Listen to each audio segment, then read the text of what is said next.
Once upon a time there was a romance about Kashmir, the land touched by the hand of God. Today the romance is disfigured by regional conflict and eaten away by communal virus. Kashmir casts a perennial war-like shadow on Indo-Pak relations.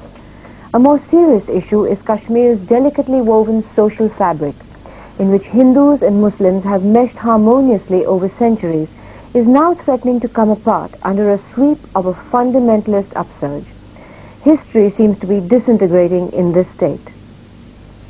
Kashmir's wobbly history is inextricably linked to the volatile relationship between two families, the Kashmiri Pandits Nehru family, which has ruled over India, and the Muslim Abdullah family, which has ruled over Kashmir.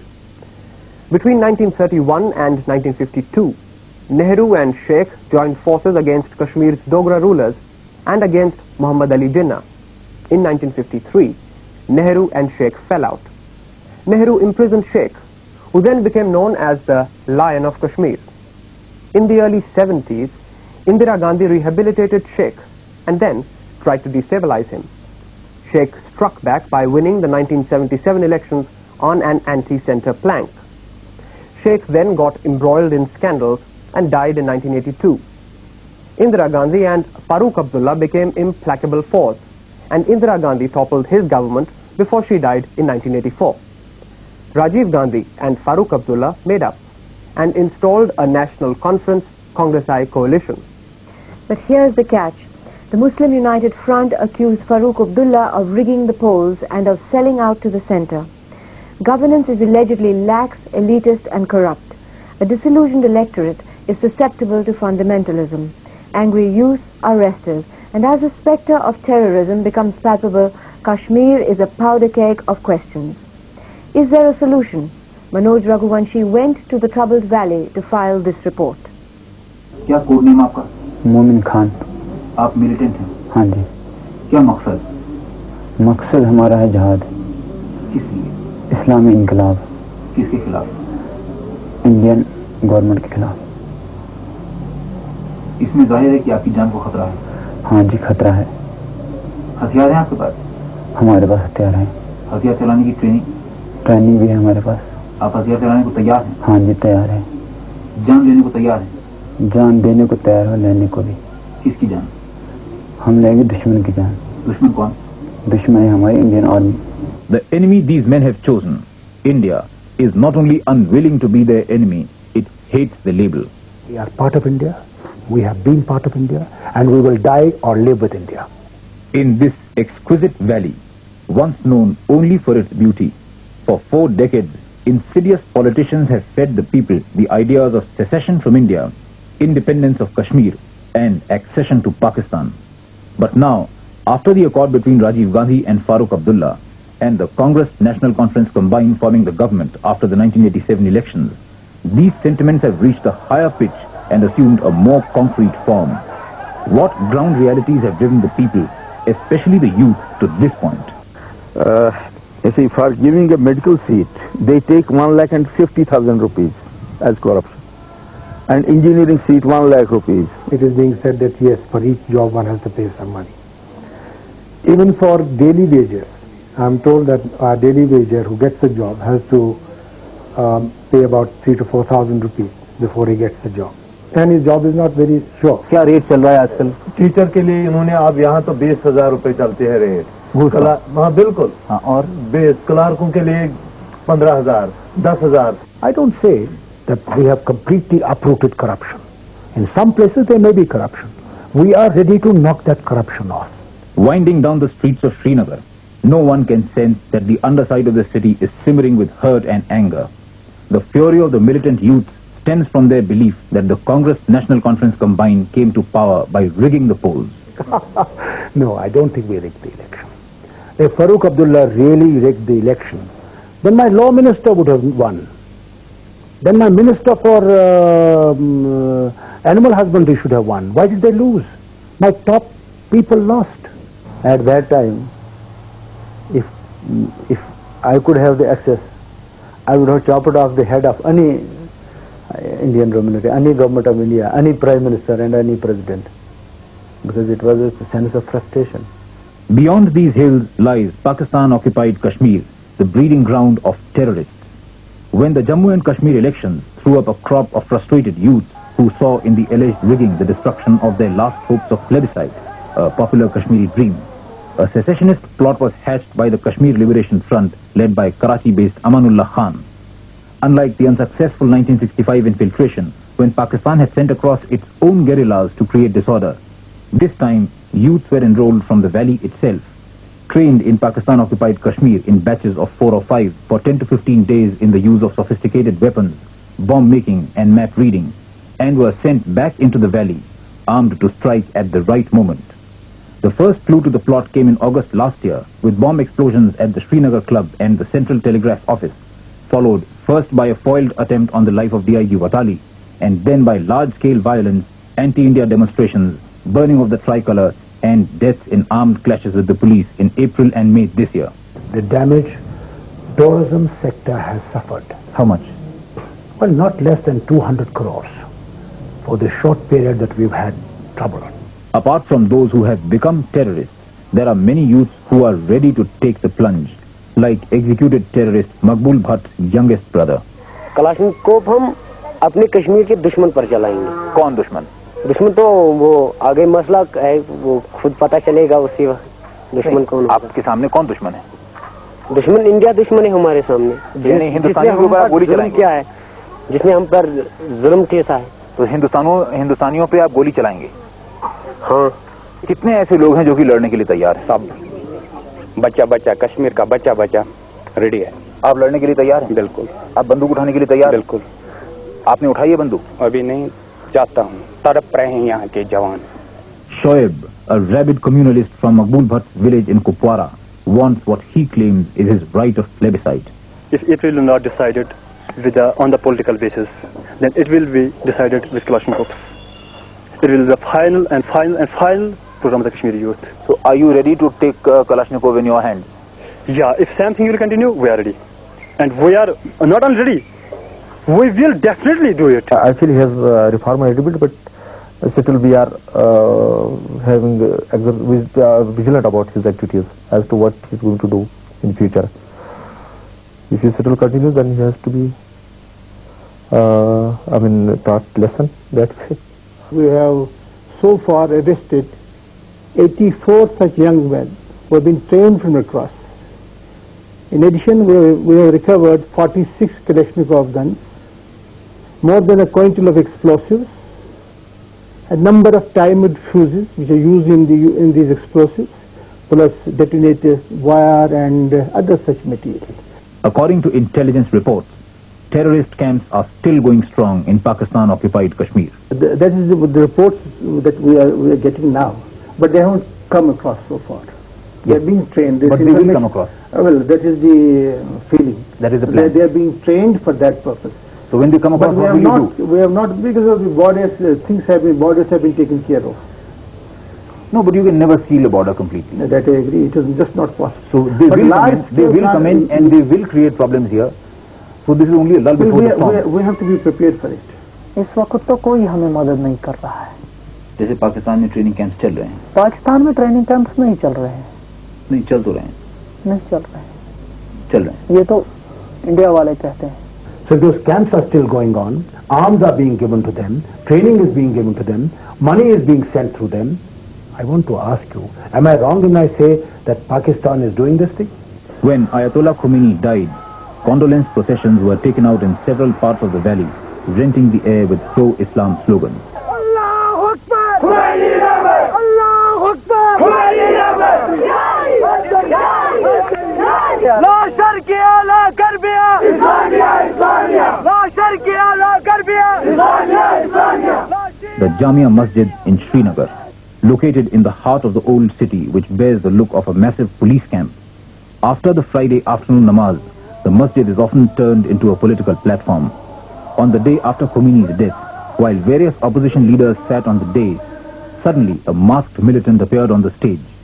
The militant announced that the following Friday should be observed as a hartal to mourn Khomeini's death. The political leaders meekly acquiesced. अब कौन सी परेशानी है? बहुत अच्छी बात है।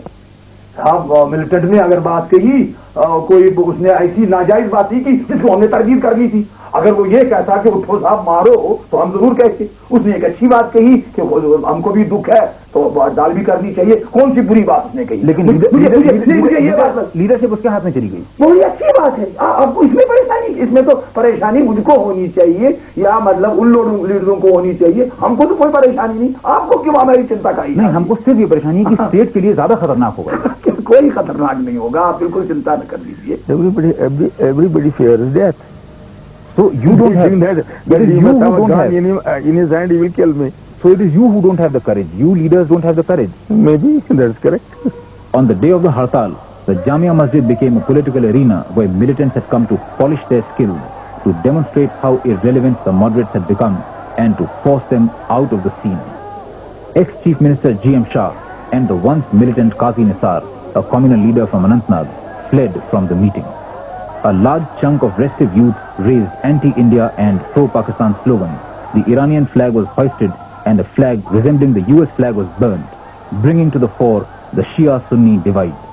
While some pro-Iran Shias saw the US as an adversary and burnt the flag, some of their pro-Pakistan Sunni counterparts who looked upon the US as an ally tried to prevent them from doing so. The congregation watched as anti-national youths burned. Have you seen the national flag? Yes. Yourself? Yes. I've seen it myself and we have shot it. We'll have to check. When this was held, now innocent people come. Now if we push in the police and push in all those things, there are 4 doors. Many of the innocent will die in the stampede. Jamia Masjid is a place where normally police doesn't enter. So that's why we were not seen inside. But if the situation comes, we will not hesitate going in. And Maulvi Farooq knows very fully that not only once but 100 times we have told him that he is destroying the sanctity of the mosque. And before we act, he is fully warned. If he continues to do so, then we will have no other way but to act. अजुब तो इस बात का है कि खुद doctor Farooq मस्जिद को सियासी प्लेटफार्म के तौर पर इस्तेमाल करता है, जैसा कि उन्होंने ईद के दिन इस्तेमाल किया। कहाँ? और हजरत बल। I said, look, when in 65 those guerrillas came, at that time the government had no option but destroyed a part of the city and razed it to the ground. And I don't want that sign to come back again. The militants have the advantage of an invisible network of sympathizers who are providing them support for waging an underground struggle. Youth को guide करने के है इस वक्त शबीर अहमद शाह है, फारूक रहमानी है, अज़म इनकलाबी है, शेख अहमद बख्शी है. Shabir Shah, leader of the People's League, is the prime hero of the militants. Despite the fact that he has been declared a proclaimed offender with a reward of 25,000 rupees on him, the police has not been able to arrest him so far. The court released Shabir Shah. We are unable to find Shabir Shah to this date. Court released him. At the same time, court released another man from Riyasi jail, also accomplice of Shabir Shah. We can't find him too. I made up my mind that anyone who has anything that sticks on him, if the judicial board also releases him on one side, I will arrest him and put him into the jail from the other side.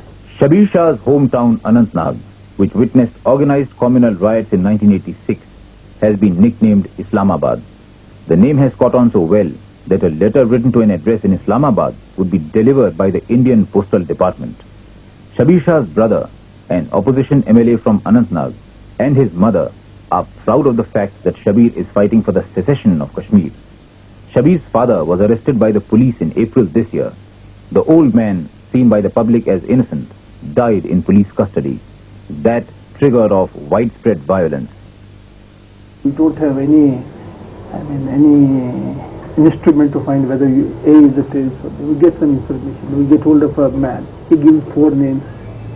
Maybe 2 of them are not correct. He is involving innocent people. That possibility is always.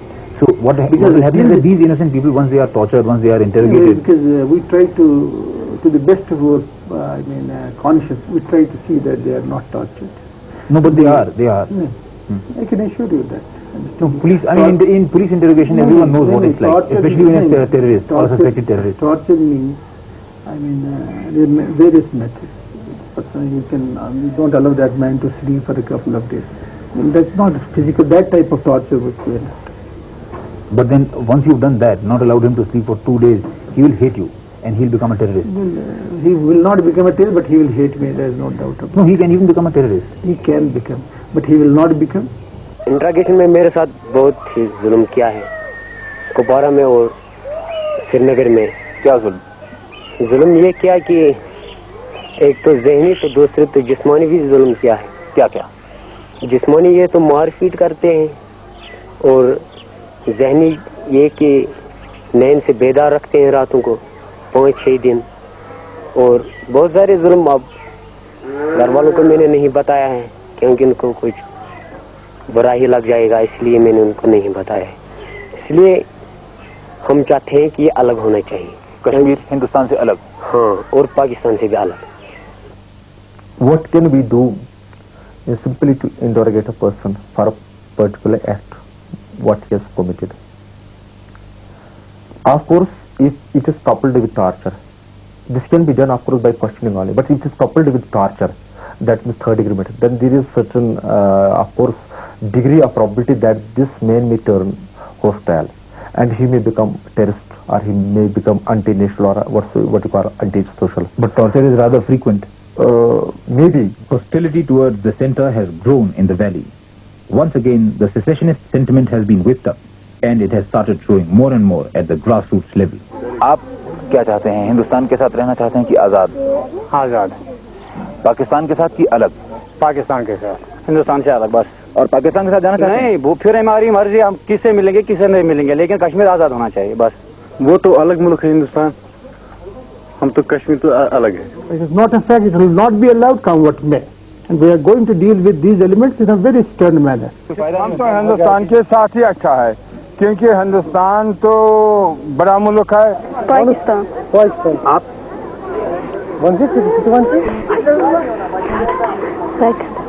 Pakistan. क्यों? Clearly, a highly organized propaganda machinery has been at work overtime in these parts.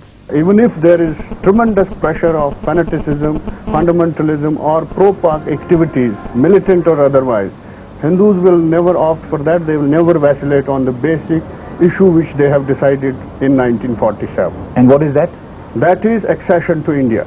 If government of India sticks to its attitude which it has taken till date, foisting on the people of the state governments which they don't like, allowing or I mean to say conspiring the rigged elections, well, we will be forced to go in for de-accession. जैसे हमारे बुजुर्ग लीडरान हैं, उनकी तरफ से आज तक यही कहा जा रहा है ये मुतनाज़ है, ये मुतनाज़ है। चाहे शेख मोहम्मद अब्दुल्ला थे, वो भी दिल्ली जाकर कहते थे कि हिंदुस्तान का अटूट अंग है।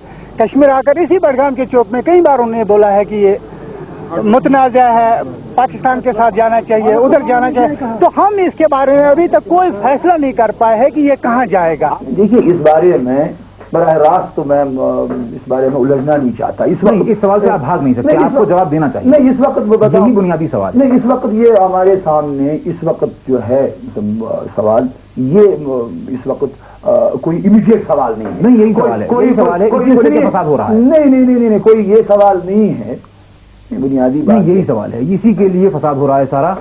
आप क्या ठीक समझते हैं? अगर आप समझते हैं कि पाकिस्तान के साथ जाना चाहिए तो कह दीजिए, हिंदुस्तान के साथ रहना चाहिए तो कह दीजिए, इंडिपेंडेंट होना चाहिए तो कह दीजिए, कम से कम अपनी राय तो आप कहिए। नहीं, मुझे ये बताइए कि ये जो आप ये समझते हैं कि भाई मेरे बारे में आपने क्या सुना है, कौन क्या कहता है? ये छोड़िए, जो मैंने सुना है वो छोड़िए, क्योंकि मैं तो अब आपके सामने ही बैठा हूँ, तो सुनी सुनाई बात पे क्या यकीन करना, मैं तो आप ही से पूछ रहा हूँ। नहीं, इस बारे में मैं कोई जवाब नहीं दे सकता। Kashmir was in India, it is in India, it will remain in India. Amidst a lot of new factors that are threatening to radically change the scene in Kashmir is a new underground militant organization, Hizb Islami. They are claiming to be mujahids or crusaders of Islam, having links with the Hizb Islami of Afghanistan. They have warned Muslim women of grave consequences if they see movies, watch television or emerge from their houses without a burqa. Hindu women have been advised to wear a bindi so that they don't become targets by mistake. आप उनकी बात मानती हैं? हाँ। क्यों? وہ ٹھیک ہے. کیا ٹھیک ہے؟ یہ بات وہ جو یہ کہتے ہیں برقع پہنو وہ ٹھیک ہے لڑکیوں کے لیے. لیکن آپ لڑکیوں کے لیے خاص طور پر مسلم لڑکیوں کے لیے وہ ٹھیک ہے برقع پہننا. تو اگر ٹھیک ہے تو پھر آپ برقع کیوں نہیں پہنتی؟ ابھی تک نہیں. پہلے سے نہیں کہا انہوں نے. اب یہ تو آپ کہتے ہیں ہے نا, اس لیے. آپ کو یہ بات قبول ہے کیا؟ جی بالکل نہیں. جو لڑکی نہیں مانے گی ہم اس کو بغور طاقت کروائیں گے. کیسے کروائیں گے؟ سب سے پہلے تو ہمیں 25 جون کے لیے جو ڈیڈ لائن مقرر, اس کے بعد ہم 10 دن دے سکتے ہیں. اگر پھر بھی نہ ہوا پھر بھی 5 دن دے سکتے ہیں. اگر پھر بھی نہ ہوا پھر تو ہم دوسرا راستہ اختیار کر لیں گے. دوسرا راستہ لڑکیوں کے خلاف کیا ہے؟ جو لڑکی نہیں مانے گی اس کو شوٹ کر سکتے ہیں. وہ بھی دیکھا جائے گا کون کس کو گولی مارتا ہے. A couple of days after this interview, 3 girls who were not wearing burqas had acid thrown on them. If they are real mujahids of Islam and they really want something to be done, then they should uncover their faces so we know who are the people who want to guide us on the new path. Basically اسلام کا جو نقطہ نگاہ ہے وہ زندگی کے لیے مکمل ہے, چاہے وہ سیاست ہے یا مذہب ہے. یہاں تو سیاست اور مذہب ایک ہی چیز ہے. Kashmir has witnessed a massive growth of Islamic institutions and the rise of a young mullah class, ulemas.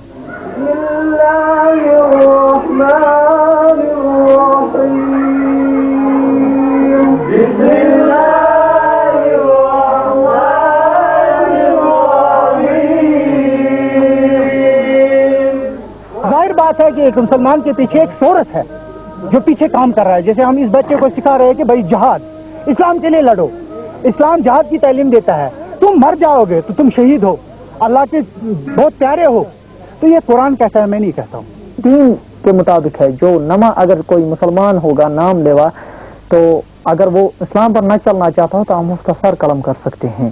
I have seen letters being issued to certain non-Muslims wherein they have said that if you don't leave this place and if you don't vacate your house and if you don't wind up your business, we will abduct your granddaughter. It is un-Islamic. It is nowhere provided in Islam that you should abduct minor girls. Has any of the mullahs in Kashmir had the guts to come out openly against these people? پورا حق نہیں ملتا ہے. کیا حق نہیں ملتا؟ دیکھو ہمیں جمعہ کے دن چھٹی ہونا چاہیے, جمعہ کے دن چھٹی نہیں ملتا ہے. اور بھی بہت حق ہے. آپ دیکھ لیجیے, شراب یہاں عام ہے, سودی کاروبار عام ہے, اور یہ جو آپ کا NCERT سسٹم آف ایجوکیشن ہے بالکل ان اسلامک ہے. کیسے؟ اس لیے کہ وہ انسان کو یہ بتاتا ہے کہ تم بندر کی اولاد ہو. گورنمنٹ کی تھوڑی پڑھاتا ہے ہمارے بچوں کو. For years, the ulemas and the communal parties have been busy indoctrinating young minds not only with the tenets of Islam, but also with the idea of turning Kashmir into an Islamic state. Their demand is not irrational. It is rational. It is rational, but it won't work in India. It won't work in India. But if it works, it must be a separate state there. But if it worked, you would be for it. Necessarily. ان لوگوں کو یہ سوچ لینا چاہیے کہ ایسی Islamic country نہ بن سکتی ہے, نہ بن پائے گی, نہ ہی ایسا خواب ان کو سوچنا چاہیے. اسلام ہمارا مذہب ہے. پیچھے یہ نوجوانوں کے بارے میں فرماتے ہیں, میری امیدیں آپ سے وابستہ ہیں, ایک ہاتھ میں قرآن اور دوسرے ہاتھ میں اسلحہ. Terrorism is beginning to extract its price. The cost in lives is never easy to take.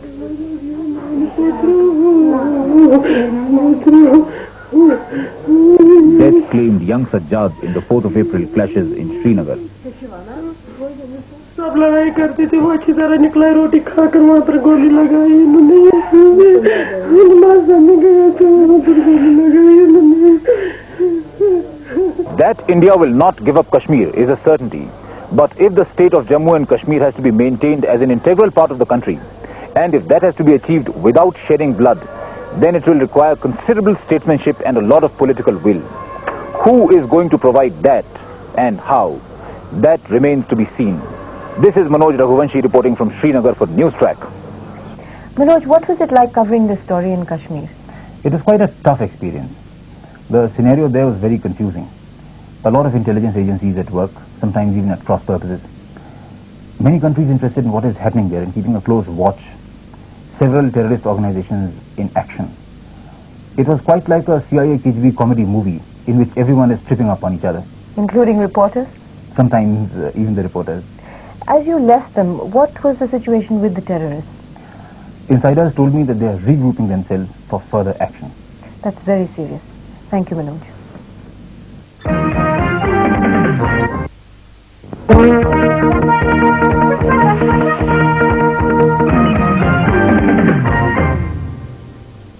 Dr. Rubaiya Saeed's kidnapping sharply focused on a simmering problem that the previous government has barely been able to keep the lid on. Corruption, unemployment, lack of development, stage-managed elections, rising fundamentalism, and incitement from Pakistan have all led to a mass of disaffected youth who are pointing to India as a scapegoat for their problems. Newstrack did a comprehensive story on the problem of Kashmir in our July edition. Manoj Raghuvanshi returned to the state this time to file a report on the solutions for Kashmir.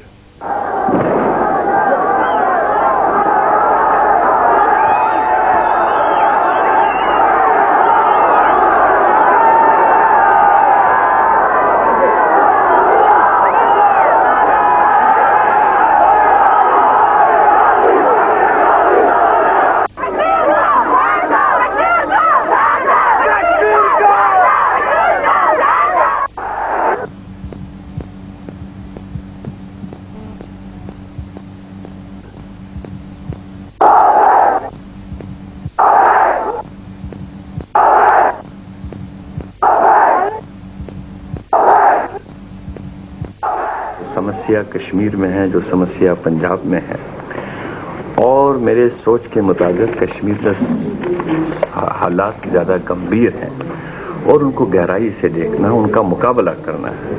हमने सोचा कि आज तक हमने गोलियां खाई मजलूम बनकर, अब हम गोली खिलाएंगे जाहिद बनकर। There are people who have been trained, there are people who are militants, and there are people who feel that they will like to make Kashmir independent and finally accede to Pakistan.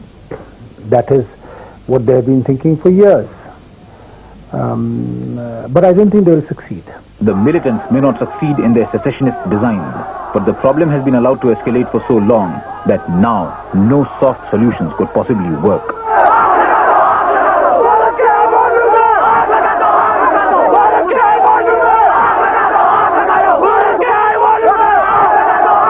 यहाँ के बड़े बड़े police officer हैं, बड़े जो government के जो authorities हैं, उनके रिश्तेदार हैं, उनको अगवा कर लिया जाएगा, उनके बच्चों को अगवा कर लिया जाएगा, ऐसा रह जाएगा। और अगर हमारी बात को नहीं मानेंगे तो जैसे हमने मुफ्ती साहब की बेटी को बोला था उसको हम हलाक कर देंगे, वैसा हो जाएगा। I don't think it is their moral victory, it is their moral defeat. By capturing a, kidnapping a girl, I think they have lost sympathy of the people of the world, people of India and people of Kashmir. इसलिए हमारा भरपूर साथ दे रहा है, जो आप भी देख रहे हैं। इंशाअल्लाह ताला आइंदा देखेंगे हमारे जो अमाला खान साहब और भी लीडर हैं वो क्या इसके बारे में। Pakistan-based Kashmir Liberation Front chairman Amanullah Khan has threatened an 18-month-long campaign of terror, including hijackings, killings and kidnappings. Foreign hand is there, but more important is how we sort out the internal situation ourselves. Ultimately, strength of a system and a society has to be reinforced internally. The militants, who draw ideological sustenance from Muslim fundamentalist organization Jamaat-e-Islami, have been pressing their points hard. They have already forced virtually all the bars and liquor shops in Srinagar to close down.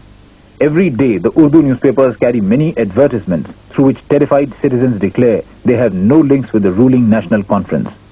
A chilling new dimension is the sudden assertion of women fundamentalists belonging to Dukhtarane-Millat, who insist that all Muslim women must wear burqas like them. पर्दा करना एक मतलब मुसलमानों के मजहब में जायज है, फर्ज है।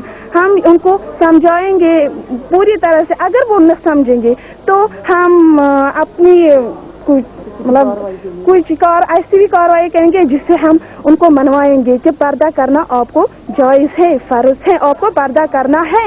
अगर वो फिर भी ना सुने तो क्या कार्रवाई?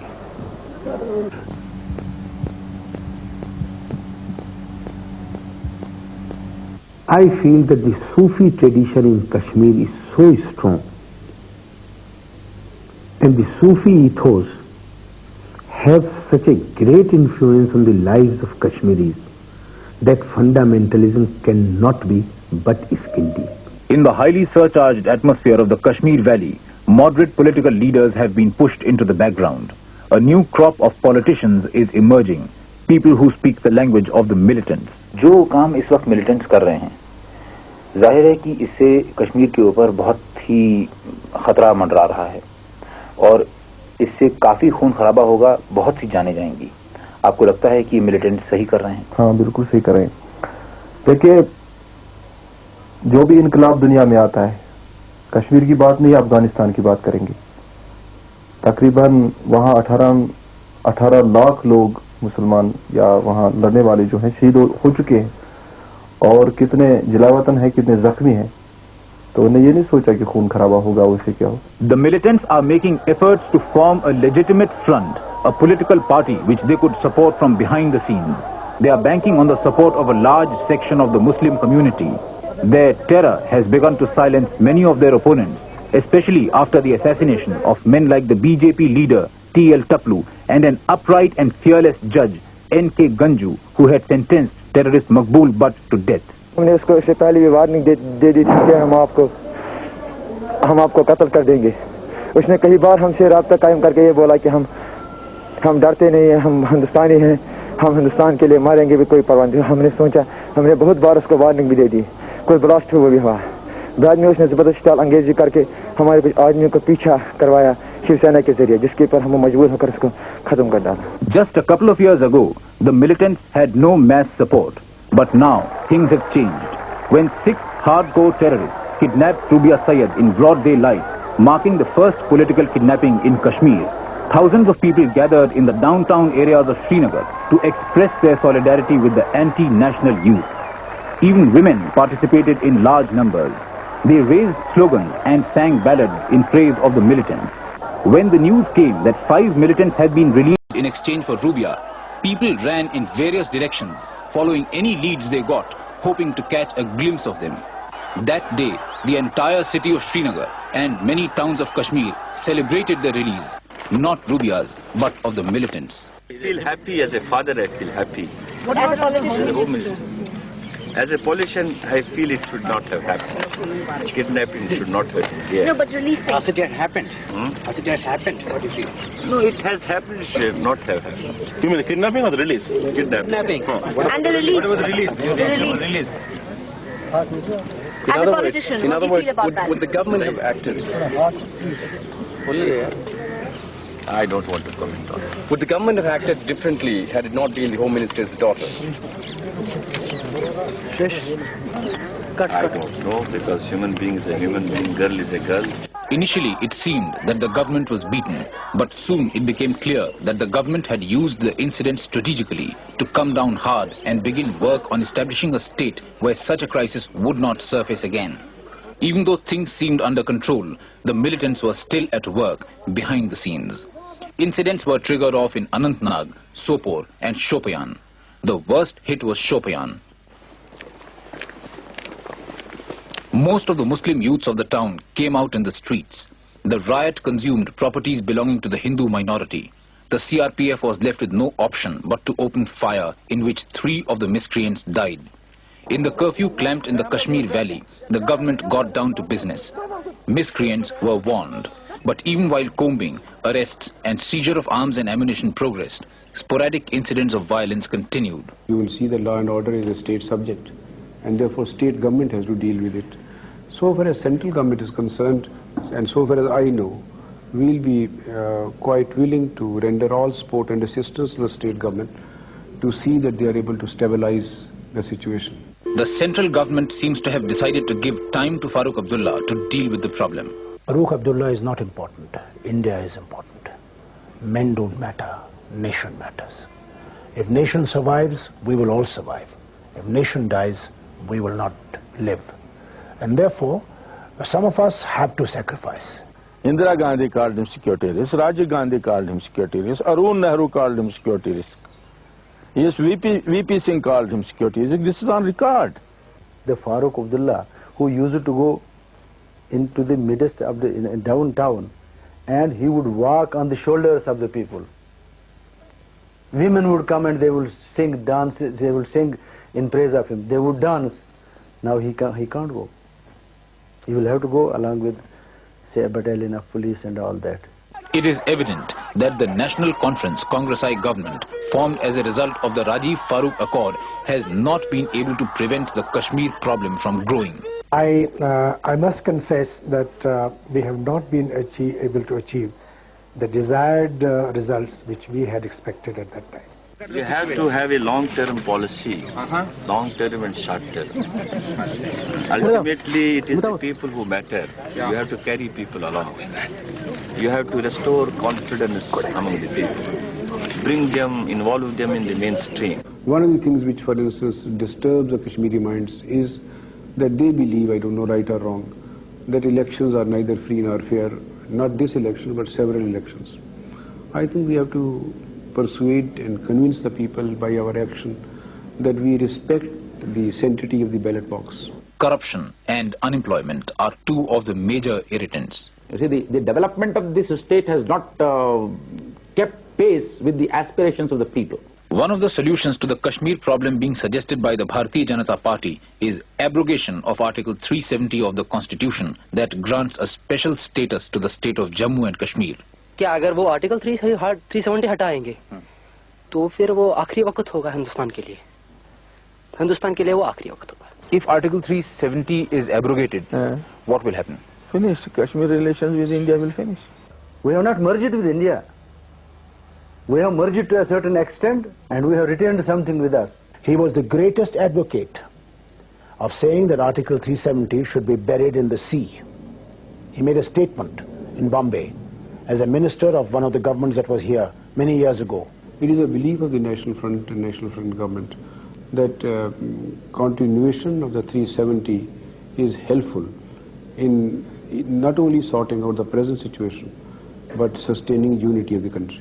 But the existence of Article 370 has been a big psychological barrier between the people of Kashmir and the people of the rest of the country.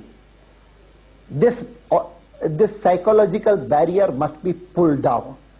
This is not only in the interest of Kashmir itself, but I hold that if this article is allowed to continue, it provides an incentive, an example for other states also. We hear occasionally in Punjab today people saying, all right, if this country is not willing to give us a separate Khalistan, let us concede to Punjab at least a special status like that of Kashmir. I do not want to enter into that controversy. I have looked at Kashmir for several years, both in private and in capacity as minister in this government and the previous governments. It is my feeling that 370 helps in keeping the Kashmiri people happy, and it also helps in keeping the unity of India and the state in a better state of health. Kashmir has drifted from simmering discontent to loathsome militancy. And if things are not set right now, insurgency may not be too far behind. What is needed now is a firm and effective administration that can neutralize the catalysts that are fanning the fire, that can steer the state on the path of development, that can cure the ills of corruption, unemployment and distrust. This is Manoj Raghuvanshi reporting from Srinagar for Newstrack. The countdown for the final onslaught started somewhere in the beginning of 1989. Bomb blasts, destruction of government property became a regular affair.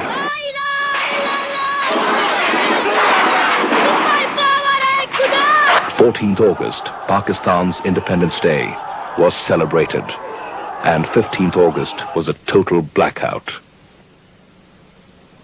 Everyone was forced to adjust his watch with Pakistan Standard Time. No Hindu female was allowed to wear a tikka on her forehead, and if she did, acid was thrown on her face.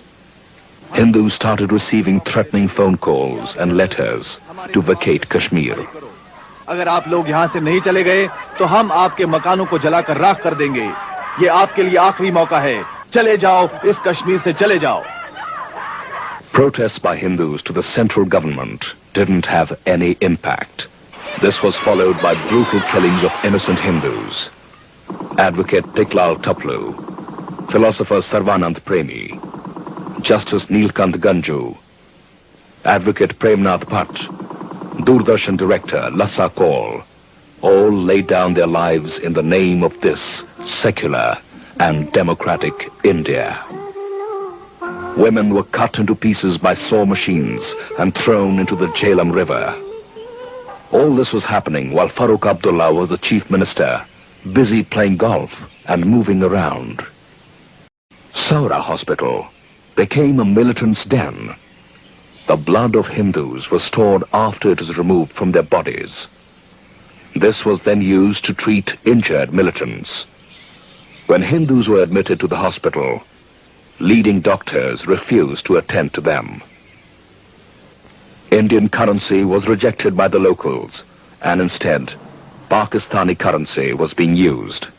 Hindu thought these dark clouds would pass one day. But their illusion was broken when at 12 midnight on the 20th of January, a cassette blared through the loudspeakers of all the mosques in the valley for 3 continuous days.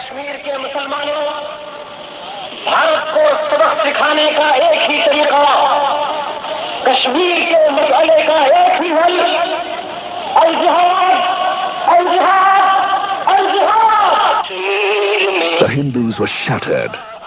Young girls committed suicide out of fear of being raped and then cut to pieces. Some took poison, some jumped from the top floors of their houses. Screams and shouts of agony were heard from Hindu homes throughout the valley. In order to safeguard their dignity and prestige, nearly 250,000 Hindus left behind everything they had and came to take refuge in the feet of Mother India. Secular and democratic Mother India.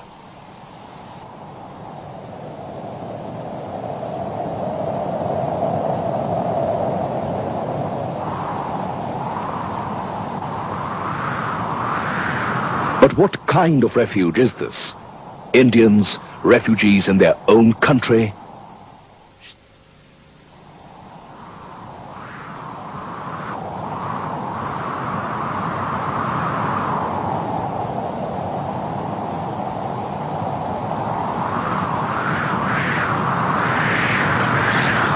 Just sign it and enjoy it. Put it and यहाँ पर सब टेंटों का यही हाल है।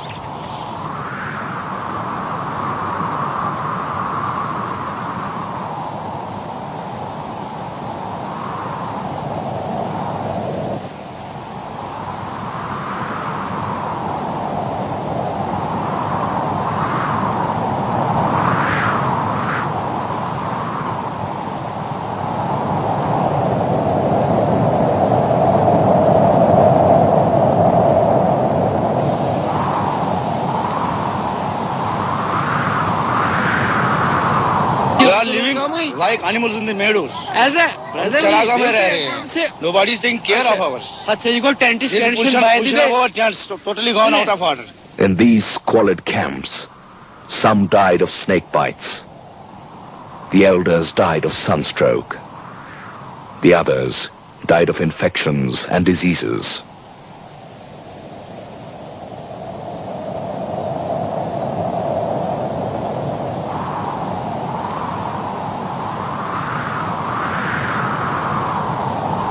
हम जब घर से निकले, अपने घर मकान छोड़ दिए, हमने सोचा कि हम कहीं भी चले जाए तो हमारे सपोर्ट सभी हिंदू भाई करेंगे।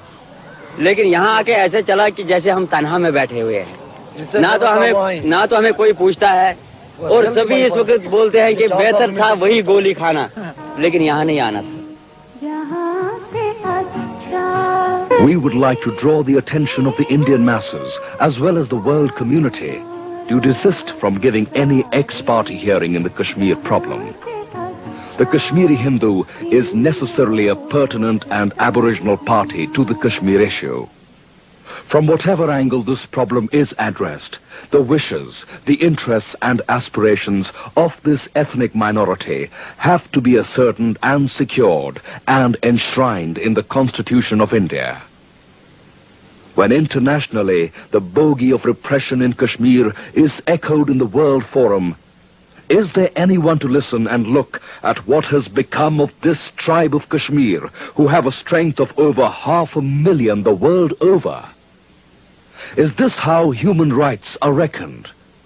Is this how the world's greatest and the largest democracy has turned a blind eye to over 1,000 murders of innocent, unarmed and helpless men, women and children which have taken place in the valley of Kashmir over the span of the last 1.5 years in the hands of this world-acclaimed, self-styled freedom fighters of Kashmir? Is this how the propriety of the citadels of human awakening and freedom respond to the complete exodus of the entire race?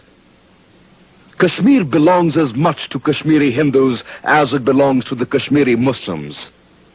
Can the United States of America or any other civilized power, or for that matter, even Amnesty International, justify the barbaric uprooting of an entire race of people whose only fault is that they too are the sons of this soil of Kashmir? जुलूस निकालते थे, हमारी बहू बेटियों को गालियां देते थे, इसीलिए हम वहां से भाग आए। तो मैं उधर गली में निकली तो मैंने अपने भाई को वहां देखा नीचे गिरे हुए, तो मैंने उसको उठाया और बुलाया, सतेश सतेश, मगर वो कुछ नहीं बोला। तो फर्स्ट जो उनको पोस्टर लगाए थे, फिर उन्होंने बोला कि आपने कोई मुसलमान नहीं आया था हमें बोलने के लिए। पोस्टर देके फिर पुलिस गई सिविल वार्डी में देखने के लिए, तो वहाँ उन्होंने लिखा था उसमें कि हमने उनको मारा, जालिम में डाला हमने उसको, मगर हमें आज तक बॉडी का पता ही नहीं चला। लाश तो हमें नहीं दे दी गई।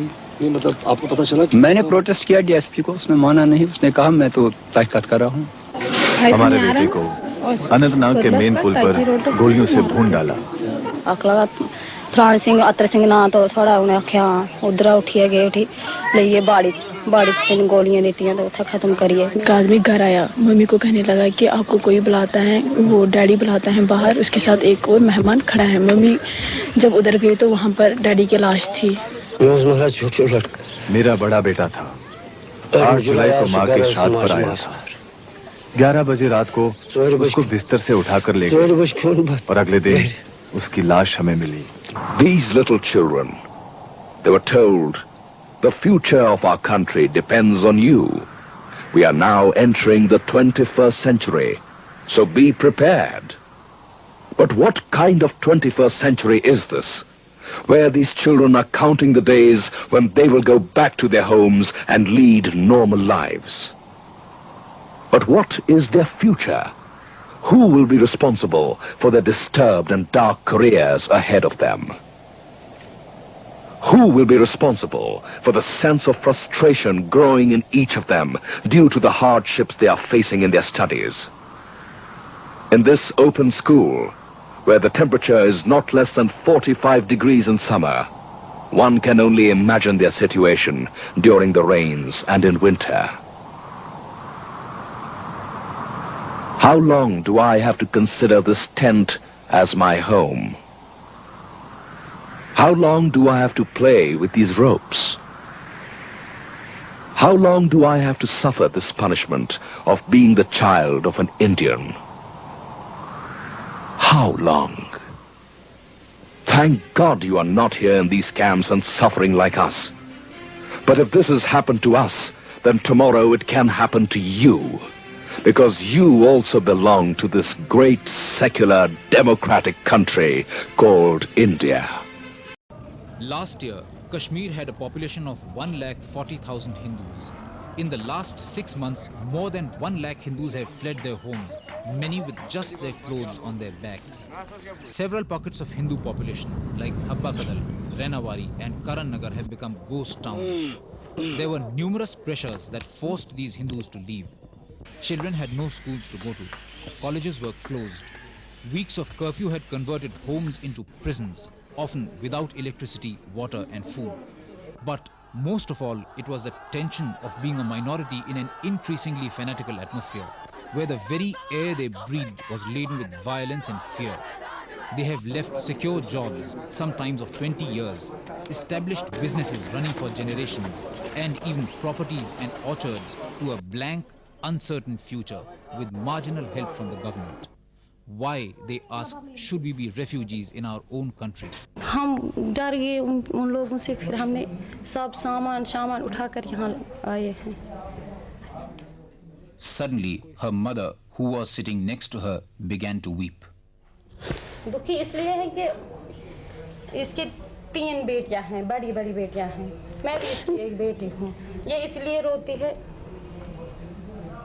हम क्या करेंगे.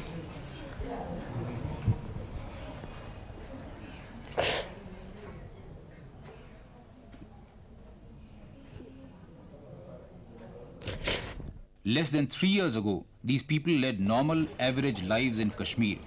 In the last 6 months, that normal world is now sadly part of their good old days nostalgia. तुम्हें लगता है कि वापस जाओगी तुम कभी वहाँ पे? हाँ. मन करता है वापस जाने का? हाँ. क्या कहते हैं मम्मी पापा, क्या कहते हैं कि वापस जा पाओगी वहाँ पे? नहीं. क्या कहते हैं, कभी नहीं जाएंगे वहाँ? ना. तो फिर क्या कहते हैं, कहाँ रहेंगे? यही. तो यहाँ क्या करेंगे? पता नहीं. Large-scale migration began when the release of Rubia in exchange for 5 militants led to mass hysteria in most parts of the valley. The next phase came in the 3rd week of January when huge processions were taken out in the valley, processions in which many Hindus were forced to march in front. हम मजबूर थे, हमारे हाथ बंधे हुए थे, उनके नारे थे कि अगर आप नहीं निकलेंगे हम आपको मारेंगे. ये उनके क्या नारे लगाए आपने? पाकिस्तान जिंदाबाद, यहाँ क्या चलेगा, निज़ाम Mustafa. Hopelessly outnumbered, most of the 140,000 Hindus in the valley of a population of more than 30 lakh Muslims panicked and fled. More than 90,000 of them sought refuge in Jammu, Udhampur, Nagrota and Kathua. Another 6,000 moved to Delhi. More than 2,006 reached Amritsar and other parts of Punjab. Yet another couple of thousand scattered in various other directions. The government has so far made only marginal arrangements for their rations. A large majority of them have not found accommodation in the limited number of camps set up by the government. मुझे पहले भी threatening आ रही. अब आप वापस जाएंगे कभी? नहीं, मैं नहीं जा सकता. तो क्या करेंगे आगे? यहाँ अगर वहाँ से वो ऑफिसर है, उससे बेहतर है यहाँ गली कोचों में भीख मांगना और अपने हाल को पालना, आज़ादी से रहना, बगैर किसी थ्रेट के यहाँ पर अपने बच्चों के साथ रहना. सारा परिवार आ गया? सारा परिवार. कोई वहाँ नहीं बचा? नहीं महाराज, नहीं, उधर कोई नहीं. क्यों चले आए आप लोग? जब वहाँ पर ऐसे सब लोग आ गए तो हम भी आ गए, क्या कहेंगे उधर. The migrants have had to leave behind everything. Their bank accounts and valuables kept in lockers are practically frozen. There are hectic distress sales of ornaments by the women in order to subsist. In Jammu, land prices and house rents have shot up all of a sudden. जब हम अपना सामान लेकर आने लगे तो वो बोलते हैं इधर की कमाई है इधर ही रहेगी, तुम खाली आ जाओ. हम खाली 3 कपड़े में आए वापस. मतलब प्रॉपर्टी सेल नहीं कर पा रहे हैं लोग? नहीं हो सकता है. क्यों, ऐसा क्या? उन्होंने वो किया है ऐसा प्रोग्राम कि हम किसी हिंदू की प्रॉपर्टी नहीं खरीदेंगे. इसका क्या मतलब हुआ? ये कि मतलब मुफ्त में मिलेगी. People who are doing well now find themselves looking for employment. We met a school teacher from Shopian who has started learning how to sew in order to earn a living. अगर हमें कोई सिलाई का काम मिल जाए तो हम कर लेंगे, कोई कढ़ाई या सिलाई या टाइप शर्ट हैंड तो आता नहीं, टाइप तो आता है. तो मैं वो अगर किसी जगह हमें वो जॉब मिल जाए तो मैं कर लूँगी. अब पढ़ाई तो आपकी रुक गई होगी? हाँ. अब क्या होगा? अब पता नहीं आगे क्या करेंगे. क्या कहते हैं पिताजी? पिताजी तो कहते हैं अब ऐसे ही बैठना है. Kashmiris in the valley have now begun to feel the economic pinch. In contrast with the prolonged bunds witnessed earlier, there is now an urge to open shops even in the brief periods of relaxation of curfew. हम देखेंगे कश्मीर को हम छोड़ेंगे नहीं. क्यों छोड़ेंगे कश्मीर को? वो हमारा खून है, हमारी मातृभूमि है. क्यों छोड़ेंगे? जो वहाँ पर पाकिस्तान मांगे हम उसको उठा के पाकिस्तान में फेंक देंगे, मगर पाकिस्तान वहाँ पर बनने नहीं देंगे. The common crime of all the 1 lakh Hindu migrants from the Kashmir valley is that they are Indians, that they are not part of the revolt by a large mass of the Muslim population of Kashmir who are crying for secession. वहाँ के ऐसे से है कि जो भी भारत का नाम ले लेगा उसके लिए वहाँ गोली है. हिंदू को बुरी नजर से जरा देख रहे हैं, सिख को भी देखते हैं मगर कम. وہاں پہ ڈیسائڈ کی جس گھر میں ہندوؤں کو جو بھی ٹیننٹس رکھے گا وہاں پہ بوم بلاسٹ ہو جائے گا. تو کیا نام ڈیسائڈ کی when my parents went decide کی آپ کیا یہاں کرنے آ گئے ہو, خود بھی مرو گے ہمیں بھی مرواؤ گے. ہندو جو بھی ہے وہ ہندوستانی ہے, وہ کیسے برداشت کرے گا کہ بھائی پاکستان ہے یا آزادی ہے. اگر آزادی وہاں ہو بھی جائے تو وہ سارے ہندوؤں کو کریش کریں گے, جیسے پاکستان میں وہاں ہندوؤں کا نام و نشان ہی نہیں ہے. بالکل ہندو کو وہ اپنے جان سے دشمن سمجھتے ہیں. یہ تو ایک پروپیگنڈا ہے کہ ہم آپ کو کچھ نہیں کریں گے وہ ہے, لیکن دراصل جو ہے ان دا لانگ رن جو ہے وہ یا تو ان کو کنورشن کریں گے یا تو ان کو مار ڈالیں گے. لیکن مجھے نہیں لگ رہا کہ کشمیری کا خون اتنا گندا ہے. وہ کسی کشمیری پنڈت کو زبردستی کریں گے, یہ ہو ہی نہیں سکتا. Ironically, the Hindus did not want to leave but left. The nation did not want the exodus to happen but couldn't prevent it. And even the Muslim fundamentalists tried to stop the Hindus from vacating the valley but couldn't succeed. They wanted the Hindus to stay back because they feared the administration had tipped off the Hindus to sneak out so that a massive crackdown became possible. میں تو جا رہا ہوں سڑک پر, کوئی آئے گا اتنا سا بچہ بولتا ہے, گالے بہن کی گالے دیتا ہے, ماں کی گالے دیتا ہے, اس کو کیا کہیں گے؟ کہنے کے لیے اس کو کوئی یہاں سے ریٹرن تو آنسر نہیں دے سکتے. Although there was widespread demoralization of the Hindu migrants, there were sparks of aggressive feelings too. ہم سے کوئی ٹکر لے گا تو ہم اس کو چھوڑیں گے نہیں, اس سے ایسا بدلہ لیں گے. کیا کریں گے, بدلہ لیں گے کیا؟ اس سے بدلہ لیں گے جیسے آج انہیں ہم کو کیا ہے, ہم ان کو پرسوں ہندوستان سے ہی بھگا دیں گے. انہوں نے ہمیں صرف کشمیر سے بھگایا, ہم انہیں سارے پورے جہاں سے ختم کر دیں گے. It is true that Kashmiri Pandit girls have been special targets of verbal harassment in the valley, although stories of their frequent molestation are highly exaggerated. مسلمانوں کا ہندو لڑکیوں کی طرف کیسا سلوک تھا؟ اچھے سلوک. کوئی برا سلوک نہیں کیا؟ نہیں. کوئی بات انہوں نے کہی ہو جو بری لگی ہو؟ نہیں. کچھ بزرگ یہ کہتے ہیں کہ لڑکیوں کے ساتھ برا سلوک کرتے ہیں اور یہ کہتے ہیں کہ ہم لڑکیوں کو رکھ لیں گے یہاں پہ اور پنڈت لوگ چلے جاؤ, لڑکیاں چھوڑ جاؤ, اپنی ہم پاکستان بنائیں گے. نہیں. ایسا نہیں ہے. نہیں. یہ لوگ جھوٹ بول رہے ہیں. ہاں. ابھی تک ایسا کوئی برا سلوک نہیں ہوا, تو یعنی وہ لوگ جھوٹ بول رہے ہیں. نہیں, کوئی بات سچ ہوگی, کوئی بات جھوٹ ہوگی. There are reports that mullahs from other parts of the country have gone and taken positions in mosques in the valley. Islamic fundamentalism has registered a higher pitch. We went to Anantnag, which had witnessed organized communal riots in 1986, in which several places of worship were destroyed. A large number of Hindus had migrated from here then. Most of them have fled now. We talked to a Hindu surrounded by his Muslim neighbors. اگر خالی freedom ہوتا, بھائی چارہ ہوتا تو تب تو ہم کہتے کہ ٹھیک ہے, لیکن تھوڑا ہم اس سے ڈرتے ہیں کہ اگر اسلامک رول ہو جائے تو ہمیں ریلیجس فریڈم مل جائے گی. نہیں. آپ بھی بھاگیں گے کیا؟ اگر ایسا ہو گیا کہ ماحول خراب زیادہ ہو گیا تو نیچرلی ہم کو بھاگنا پڑے گا. تو ایسا آپ کب مانیں گے کہ ماحول خراب ہو گیا؟ ویسے ماحول بہت خراب ہو چکا ہے. یہاں پہ 98% بھاگ گئے ہندو.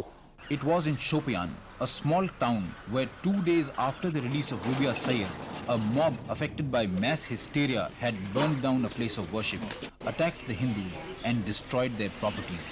مندر کو کیوں جلایا یہ بھی میں آپ کو بتاؤں. یہ ایک کوئنسیڈنس ہے کہ مندر کی عمارت میں ہی انٹیلیجنس بیورو کے آدمی رہتے تھے, تو ایکچولی نشانہ ان کا وہ تھا. تو جو آگ کہیں پہ لگتی ہے, جو کچھ بھی آس پاس ہو, سب لپیٹ میں آ ہی جاتا ہے.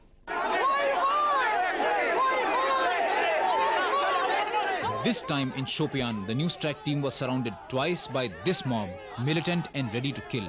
Their suspicion was that we were members of the Shiv Sena and had gone there to spy. Only after a half-an-hour detention, interrogation and a thorough search were we allowed to proceed. We met a Kashmiri Pandit, one of the very few who had stayed back. Why did he not flee? ایسا کیوں ہے؟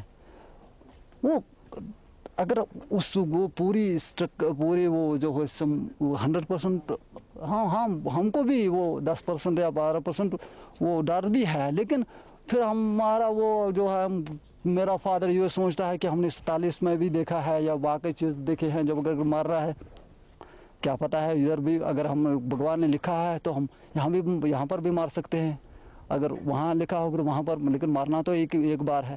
While the Indian government is gradually trying to get a grip on the Kashmir problem, Pakistan is trying its best to queer the pitch as much as possible. Addressing a massive public meeting in Muzaffarabad recently, Bhutto boasted of the passionate reception she was accorded by Kashmiris in Pakistan-occupied Kashmir. Hindustan का वजीर आजम अगर मकबूजा कश्मीर जाए तो वहाँ के अवाम उनके लिए बाहर निकलेंगे? बिल्कुल नहीं, सवाल पैदा नहीं हो सकता है कि उनके लिए निकलेंगे। मैं चैलेंज देती हूँ कि अगर वो समझते हैं कि अवाम प्लेबसाइट नहीं चाहते तो फिर जा करके देख ले, वो जगमोहन का जगमोहो हदन हो जाएगा। Benazir Bhutto, as you know, has been training her guns against me personally. She had been shouting from the housetops and get out Jagmohan, somehow or the other. This was precisely because the game plan which she had worked out, it fizzled. And these forces understood that I was the main stumbling block in their plan. Acutely aware of India's overwhelming military superiority over Pakistan, Bhutto has missed no opportunity to add fuel to the fire. अगर Vietnam के अंदर एक छोटा सा मुल्क बड़े super power के साथ मुकाबला कर सकता था, और अगर चाइना के अंदर लॉन्ग मार्च के बाद चाइना के अवाम आजादी हासिल कर सकते थे, अगर अफगानिस्तान के अंदर अफगानिस्तान के अवाम एक सुपर पावर का मुकाबला कर सकते हैं, तो आप कोई सुपर वुपर पावर नहीं है कि कश्मीर के अवाम के साथ मुकाबला करके अपना हक लाने।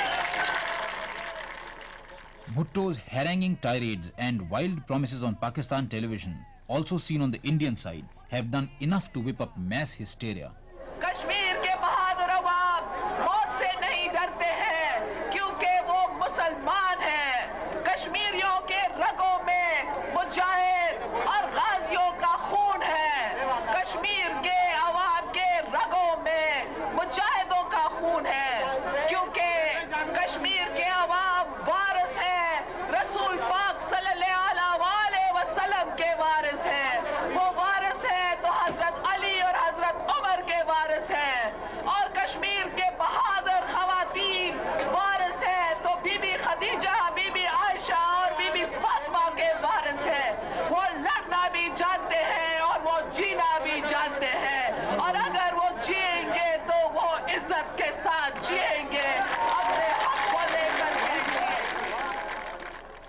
As the death toll rose in the province of Sindh, Bhutto exposed her own weakness by calling the Pakistani army to crush the agitation in Sindh. Pakistan का रोल हमारे लिए ठीक नहीं है। कैसे?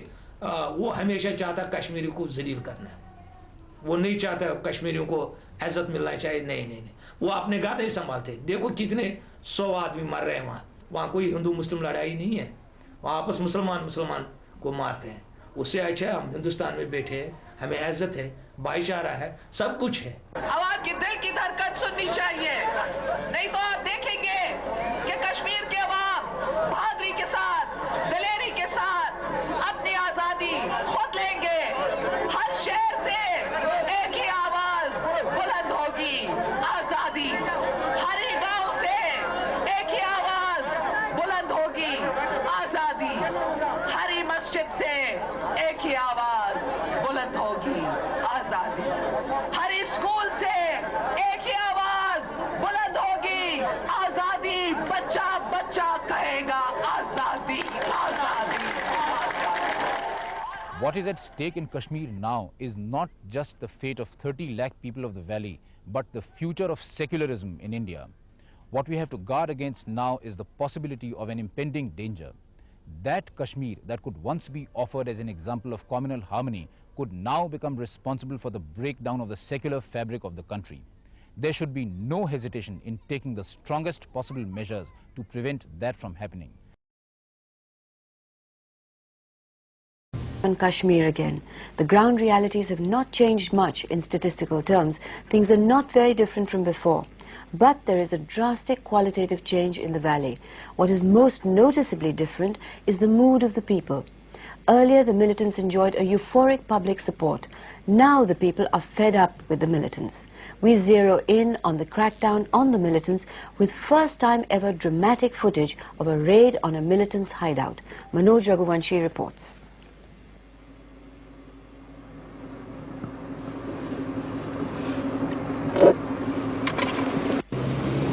This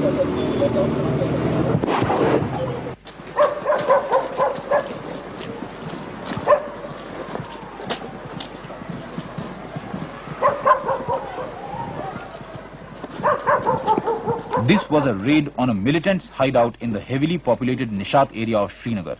A BSF contingent took positions around the house, sealed all the escape routes, and then knocked at the door.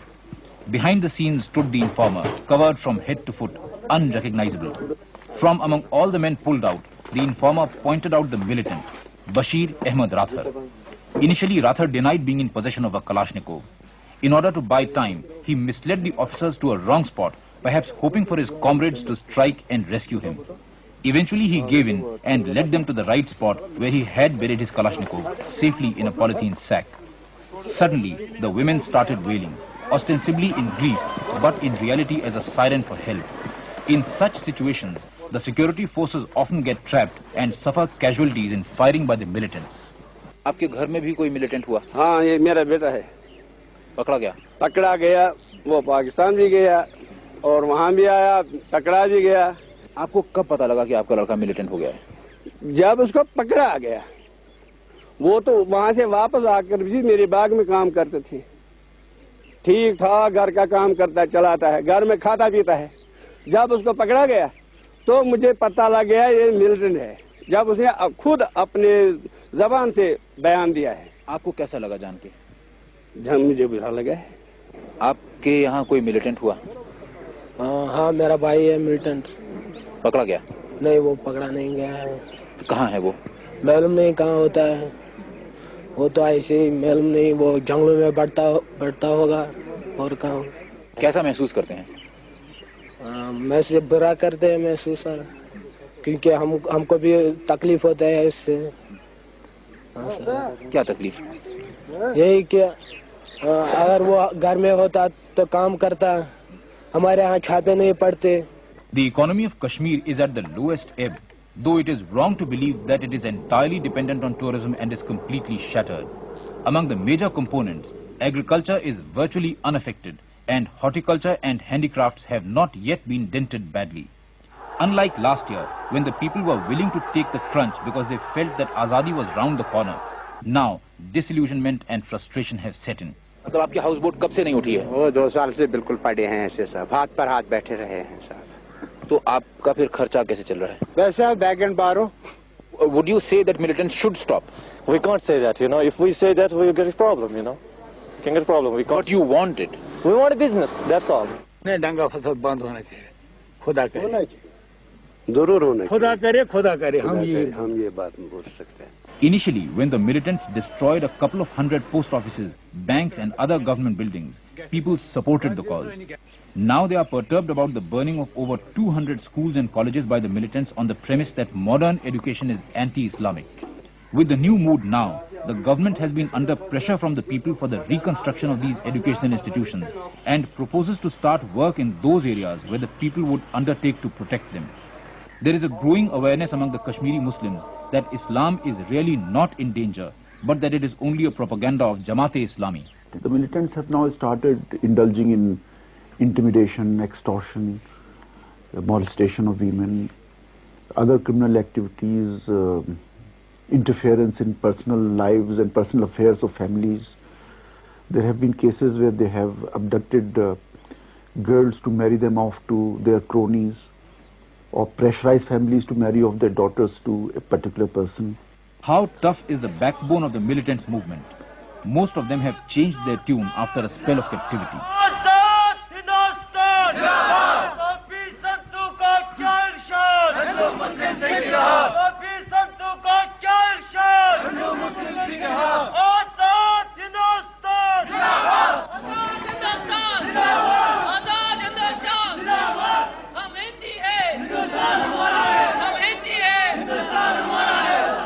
These militants have become unfortunate but willing victims of Pakistan's designs. They were given the most elementary training in handling of arms for a few days in Pakistan-occupied Kashmir and then sent back to India to fight a well-equipped, disciplined army. कितने लोग चले Pakistan occupied Kashmir से training लेने के बाद आपके group में और कितने लोग यहाँ जिंदा पहुंचे اور کتنے لوگوں نے سرنڈر کیا؟ سر 103 وہاں سے چلے اور برف کی وجہ سے برف کے نیچے 13 یا 14 آدمی دب گئے اور مر گئے؟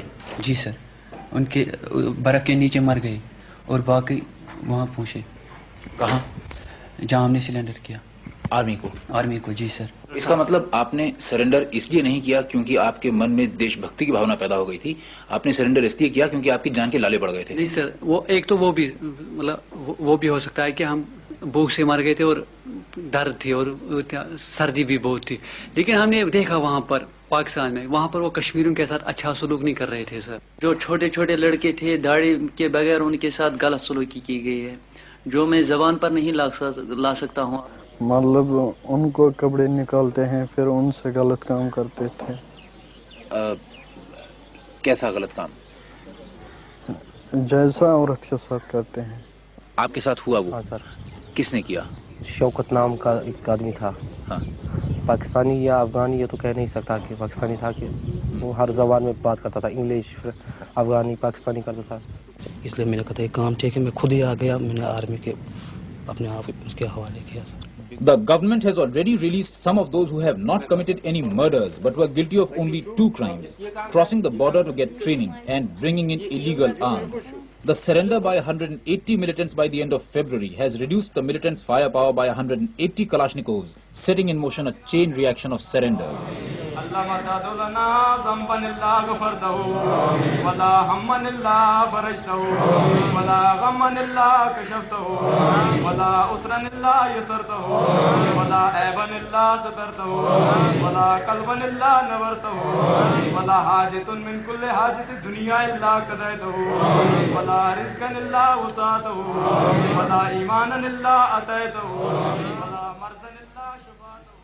The situation is delicately poised at the moment.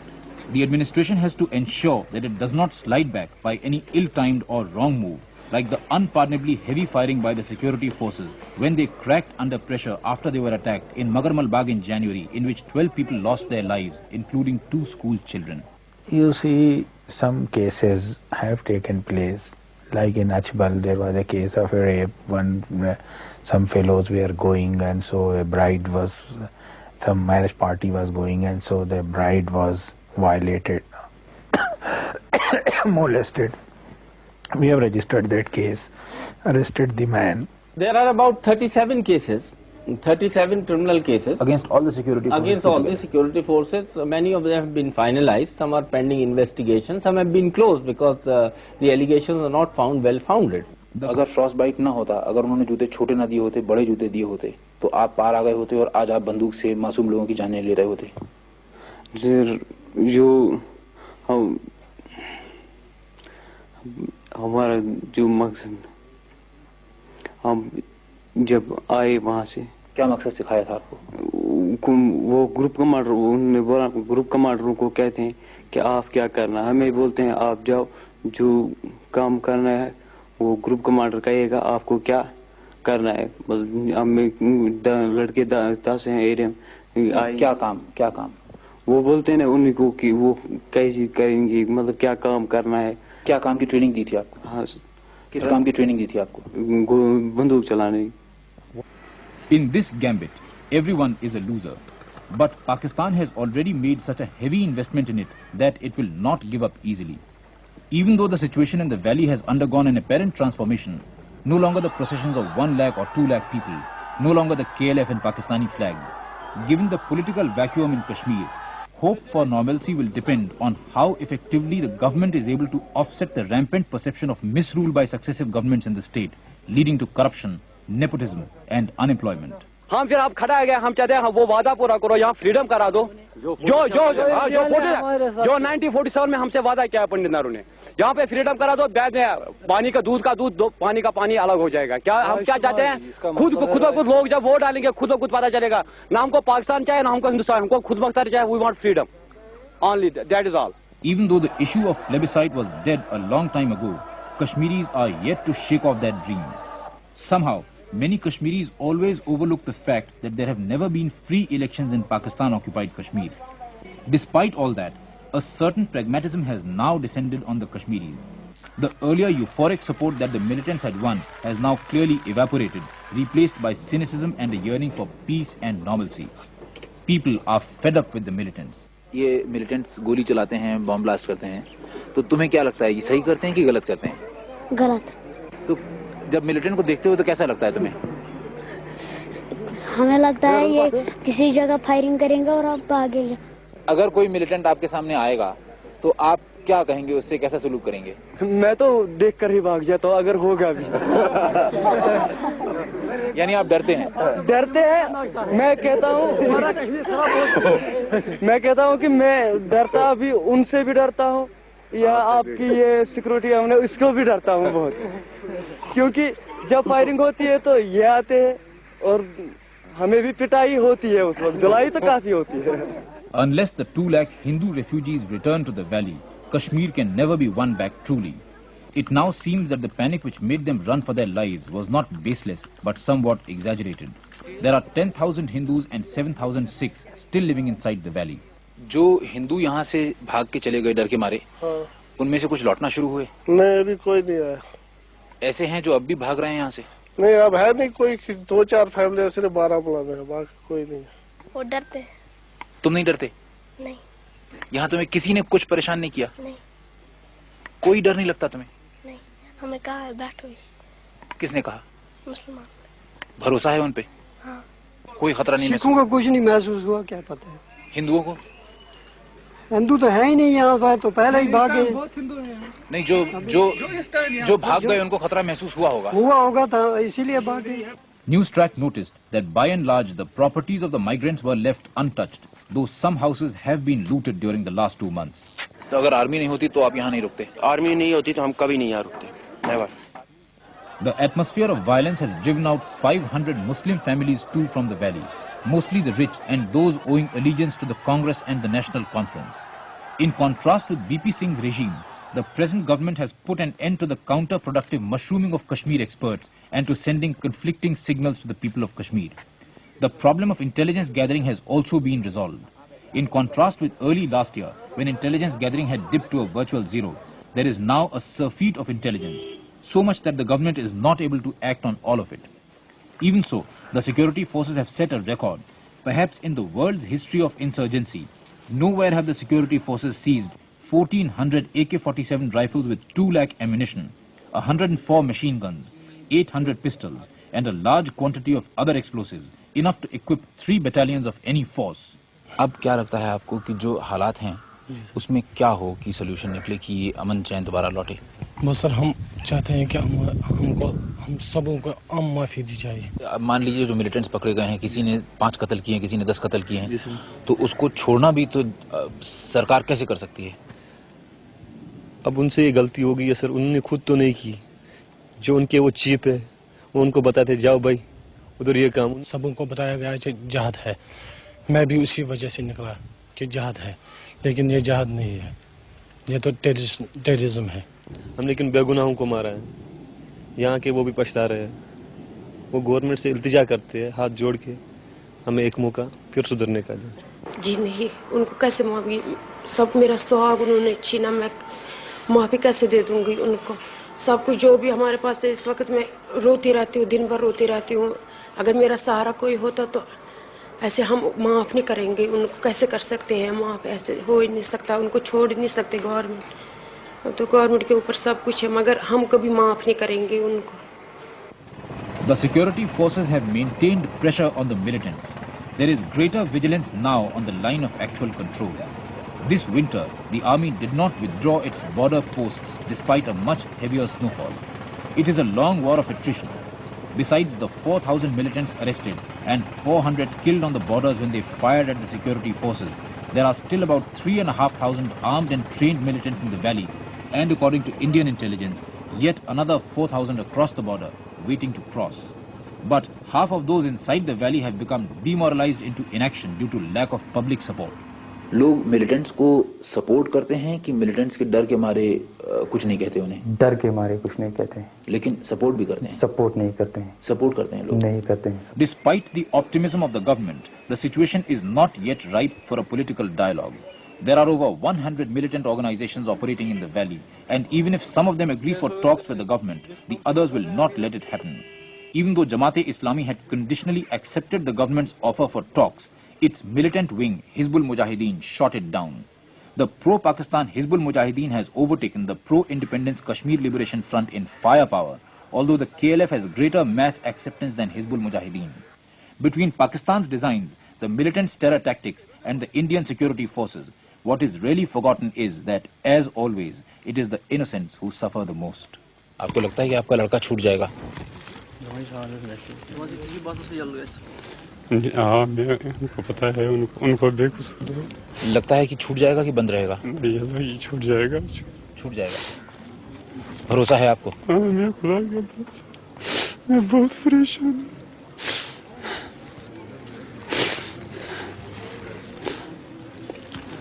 मैं बहुत परेशान हूँ, मैं कोई सहारा नहीं है, कोई सहारा नहीं है। कोशिश कर रहे हो डैडी को छुड़ाने के लिए? नहीं, वो बेगुनाह है, खुद छूट जाएगा। भरोसा है? हाँ। कब तक छूट जाएंगे? पता क्या, वो छूट जाएंगे, बेगुनाह है ना, वो छूट जाएंगे। तुम्हारा मन है हिंदुस्तान के साथ रहने का? हाँ, मेरा मन है हिंदुस्तान के साथ रहने का। जो काम मिलिटेंट्स करते हैं, गोली चलाते हैं, तुम्हें लगता है कि सही करते हैं कि गलत करते हैं? गलत करते हैं, बेगुनाह मारते थे। तो तुम्हें लगता है कि मिलिटेंट्स रुकेंगे? हमें क्या मालूम, रुकेंगे या नहीं रुकेंगे। As things stand today, the government may not be able to change people's hearts in Kashmir, but even if it is able to change their minds by concretizing the growing realization among the common people that militancy is not going to lead them anywhere except increasingly greater hardship, there may be hope for starting the political process of reconciliation. This is Manoj Raghuvanshi reporting from Srinagar for Newstrack. He calls himself a soldier of the Kashmir Liberation Front. His name is Farooq Dar. His brown belt gives him the nickname Bitta Karate. He admits to killing 20 people, most of them Kashmiri Pandits. His 3 Muslim victims included a girl, Dolly, not older than 15. Discussing the murders he committed, did Bitta Karate have any regrets about killing innocent people? I was shocked to find the answer. Here's my report. There was a time when government became a hated word in Kashmir. There was a time when a handful of Kashmiri militants had brought the government down on its knees by nearly kidnapping one individual, Rubia Sayyed, daughter of the then Home Minister. There was a time when being a militant was the greatest act of heroism for the youth of Kashmir. In that climate, many lost their heads and many lost even their basic humanity. Bitta Karate was just one such case. He was among the first batches to cross over into Pakistan-occupied Kashmir and came back intent upon breaking this country. Why did he become a terrorist? Local administration ने हमें बहुत सताया जी। Local administration ने हमें बहुत सताया, इसलिए तंग आकर मैं उसमें गया। तो आप हिंदुस्तान के दुश्मन बन गए? जी। यानी लोकल एडमिनिस्ट्रेशन ने आपकी देखभाल ठीक तरह नहीं की, तो आप हिंदुस्तान के दुश्मन बन गए और आपने मासूम लोगों की जानें लेनी शुरू कर दी। मासूम लोगों की कहाँ जाने शुरू कर ली, कहाँ उनकी जाने ले लिया हमने, मुझे ऊपर से हुक्म मिलता था। कौन देता था हुक्म? इशफाक मजीद वानी। Kashmir Liberation Front area commander Ishfaq Majid Wani took a willing Bitta Karate across the line of actual control to Pakistan-occupied Kashmir for a 32-day training. The Pakistanis did not trust any one of them. They blindfolded them each time they moved to a different location. तो जो लोग आप पर इतना यकीन भी नहीं करते कि जहां ट्रेनिंग दे रहे हैं वहां आपको आंख पर पट्टी बांध के ले जा रहे हैं, हर एक को ले जा रहे हैं, हर एक को ले जा रहे हैं। हाँ, उन लोगों के लिए आप जान तक अपनी जान की बाजी लगाने को तैयार थे? नहीं, हमारे जहन में कुछ क्या था कि हम कश्मीर को अलग करेंगे, लिबरेट करेंगे, वही हमें मतलब इधर से सिखाते थे। जब भी आप किसी का मर्डर करते थे तो क्या हमेशा इशफाक मजीद वानी का ऑर्डर होता था तब करते थे या अपनी मर्जी से भी कर सकते थे? नहीं, अपनी मर्जी से मैं किसी को नहीं मारता था, ऊपर से ऑर्डर मिलता था, लीडर ऑर्डर देते थे कि अच्छा, ऑर्डर दे किसी को मार दो, आप मार देते थे? हाँ जी। चाहे वो कोई भी हो? कोई भी हो। अगर वो कहता कि अपने सगे भाई को जान से मार डालो? जी, मैं तो मार देता। अगर वो कहता अपनी माँ को जान से मार डालो? मैं तो मार देता। तो ये तो गुलामी से भी बदतर हालत हो गई आपकी। नहीं, गुलामी कहाँ, मैंने कहा ना, पहले हम जब ज्वाइन करता है कोई लड़का, ज्वाइन होने से पहले वो हाल उठवाते हैं, ये काम है, अगर नहीं है तो आप जा सकते हैं। Working for the KLF, Bitta Karate was so completely blinded by his anti-national sentiment that he had no hesitation in killing absolutely innocent people. नहीं मासूम नहीं है, मतलब वो बेगुनाहों को नहीं मारते इसको, मतलब नहीं, लेकिन आपको तो नहीं मालूम कि वो आदमी मासूम है कि गुनाहगार है? नहीं।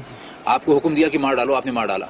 He is not one of the most dreaded terrorists, but he was a compulsive killer, and we were after him for a long time because he committed some very gruesome murders in front of women and children and things like that. अच्छा, आपने कितने लोगों की जानें ली? मुझे याद नहीं कितने लोग मारे। यानी आपने इतने सारे लोग मार डाले कि आपको ये भी नहीं याद कि आपने कितने लोग मार डाले? 10-12 मारे होंगे। 10-12 की 20? अब 20 ही लगा, 20 ही मारे। सारे के सारे कश्मीरी पंडित थे कि कोई मुसलमान भी थे उसमें? मुस्लिम थे उसमें। कितने मुस्लिम, कितने कश्मीरी पंडित थे? ज्यादा कश्मीरी पंडित थे? जी। क्यों, ऐसा क्यों? ऊपर से ऑर्डर मिलता था, मैंने कहा। अच्छा, पहला जिस आदमी को पहले आपने जान से मारा वो कौन था?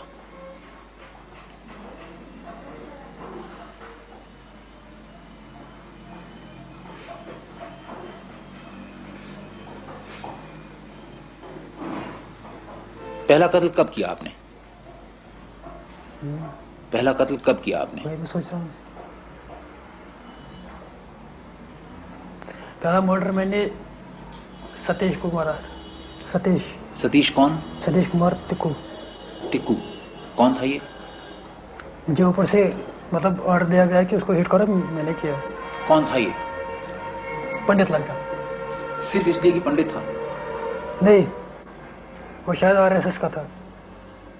तो क्या आरएसएस का होना किसी के लिए गुनाह है?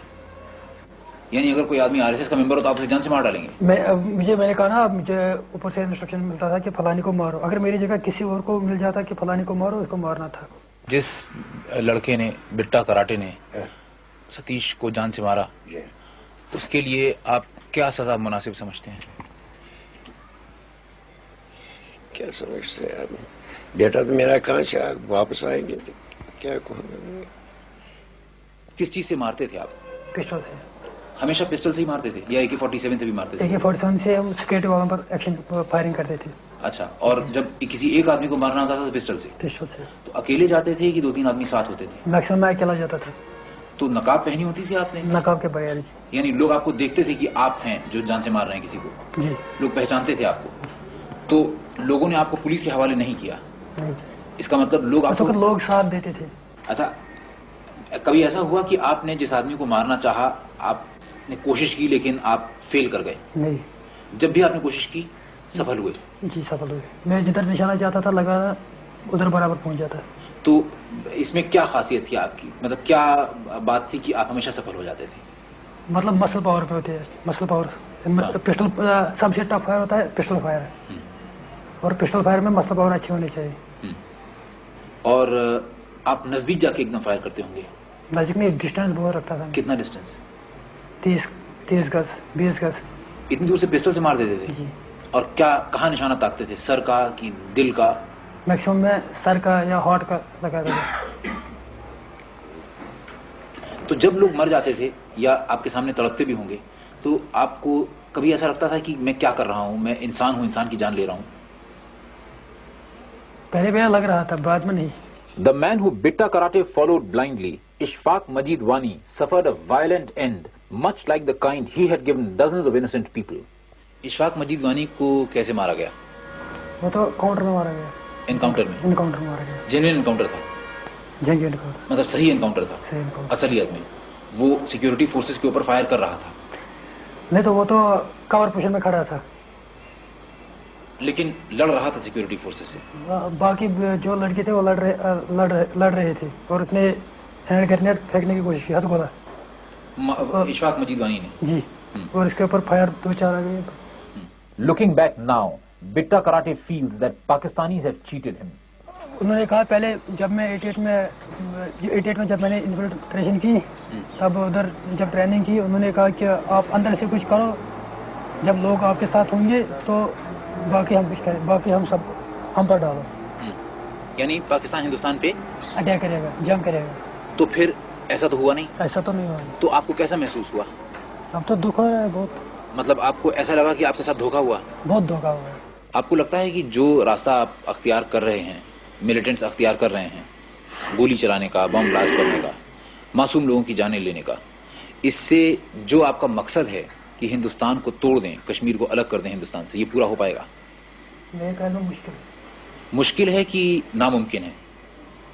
مشکل بھی ہے اور ناممکن بھی ہے. تو پھر کیوں آپ لوگ یہ راستہ اختیار کر رہے ہیں اگر آپ کا مقصد پورا نہیں ہونے جا رہا ہے؟ اب میں میرے بھائیوں کو یہ چاہے کہ وہ گورنمنٹ سے بات چیت کریں,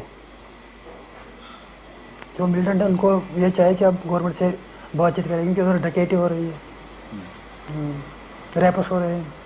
کیا ہو جائے؟ ریپس ہو رہے ہیں ادھر. ریپس ہو رہے ہیں؟ جی. کس کے؟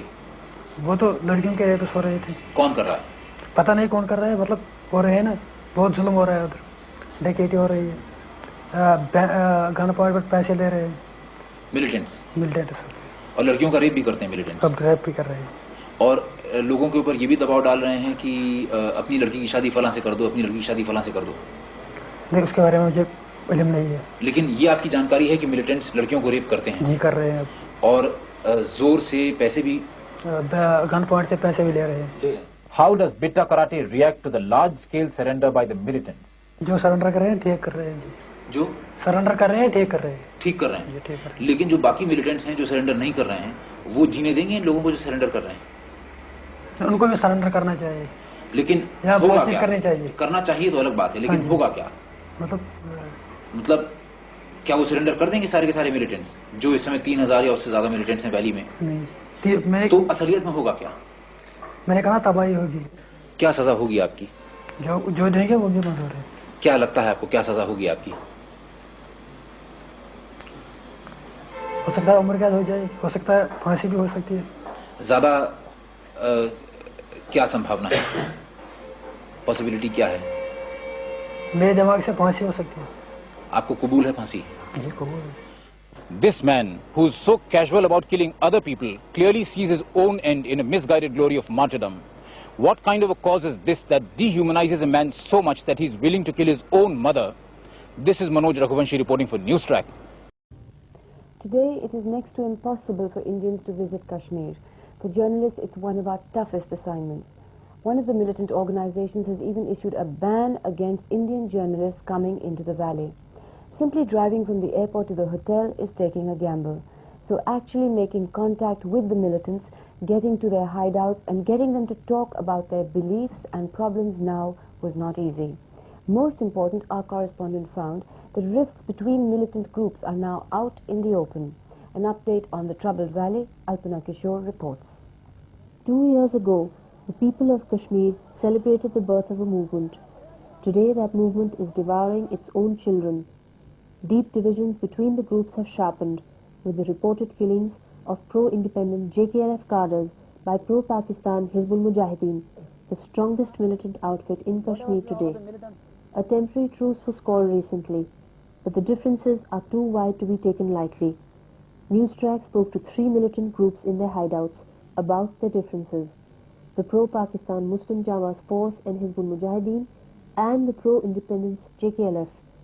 They start with the UN resolution on plebiscite. As it offers only 2 choices, India and Pakistan, the JKLF has rejected the original version, while the pro-Pak groups still uphold it as the beacon of their battle. یہ جو UN resolution ہے, اس میں 2 باتیں ہیں, either India or Pakistan. There is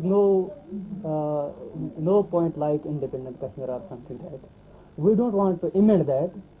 ہم اپنا یہ جو طاقت ہے, ہم یہ اس پر بنیاد پر برباد نہیں کرنا چاہتے ہیں کہ ہم ریزولوشن کو امینڈ کریں. We are here as human beings. ہم اینیملس نہیں ہیں کہ ہمارا سودا ہندوستان کرے یا پاکستان کرے.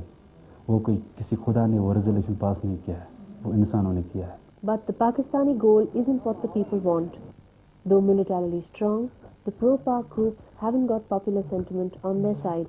حزب المجاہدین بھی یہی کہتی کہ اسی کو امپلیمنٹ کیجیے. لوگوں سے پوچھا گیا وہ انڈیا چاہتے ہیں یا پاکستان. اور دوسرا ان کا یہی چیز ہے کہ وہ اب سپورٹ تو نیچرلی وہ پاکستان کو کریں گے, کشمیری تو ووٹ پاکستان کے حق میں ہی دیں گے. Organizations who are being fed up by Pakistan militarily, they are very strong. But what is the real strength is the people. People want total independence, not the Pakistan, neither the India. The common man's dream is the cause JKLF advocates, Azadi. but its top leaders are either in jail or dead, and its flow of arms and cash from an unsympathetic Pakistan has been cut off.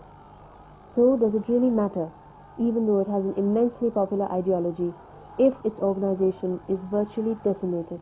I can say independent Kashmir has remained only a slogan, and nothing else. Unfortunately, because of our successes against the pro-independence militant organizations, at the moment, the pro-Pakistan and militant organizations which advocate secession of the state to Pakistan, they have gained a sort of ascendancy in the militant movement. जी ऐसी कोई बात नहीं, ये तो सरासर propaganda है हमारे खिलाफ कि जेकेएलएफ कमज़ोर हो रही है, ये दूसरी तंजीमों का शायद मैं कहूँगा उनकी बेकली है.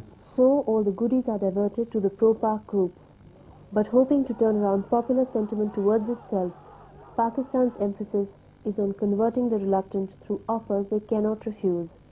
The biggest convert was the Students' Liberation Front, earlier aligned with the JKLF, now entrenched in the pro-Pak camp, which calls itself Ikhwanul Muslimin, and was responsible for the kidnapping of IOC Director Durai Swami. Did they cross over for love or for money? Those groups who want the independent Kashmir, we are motivating them to join the accession to Pakistan.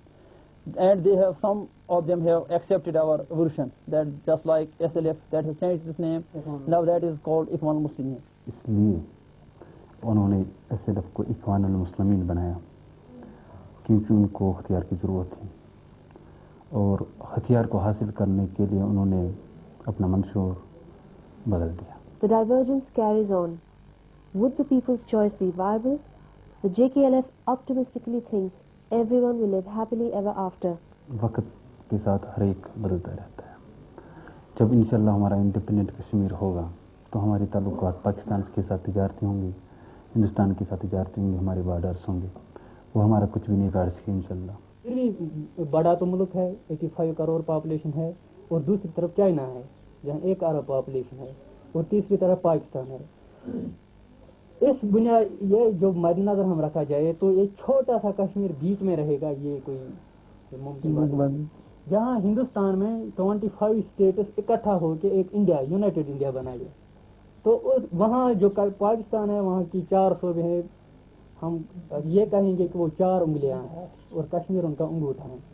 ये जो मिल जाएगा तो मौका बन सकता है, powerful हो सकता है, तो एक उंगली अलग कैसे रह सकती है. The battle, however, carries on unaffected by differences, and one of the most potent weapons is kidnapping. The release of jailed militants in exchange for abducted hostages is an unusual response by the government to a situation that at best of times is no-win. But doesn't it seem as if the government is giving in, and doesn't it encourage militants to strike again? Well, in a way it does. But you have to see what is the alternative. I mean, you can adopt a posture of absolute rigidity, and this thing, then it has to be a national policy for all occasions. I don't recall any country which has taken that high and mighty attitude, because we are dealing with human beings. You have to basically take a decision that this far and no further.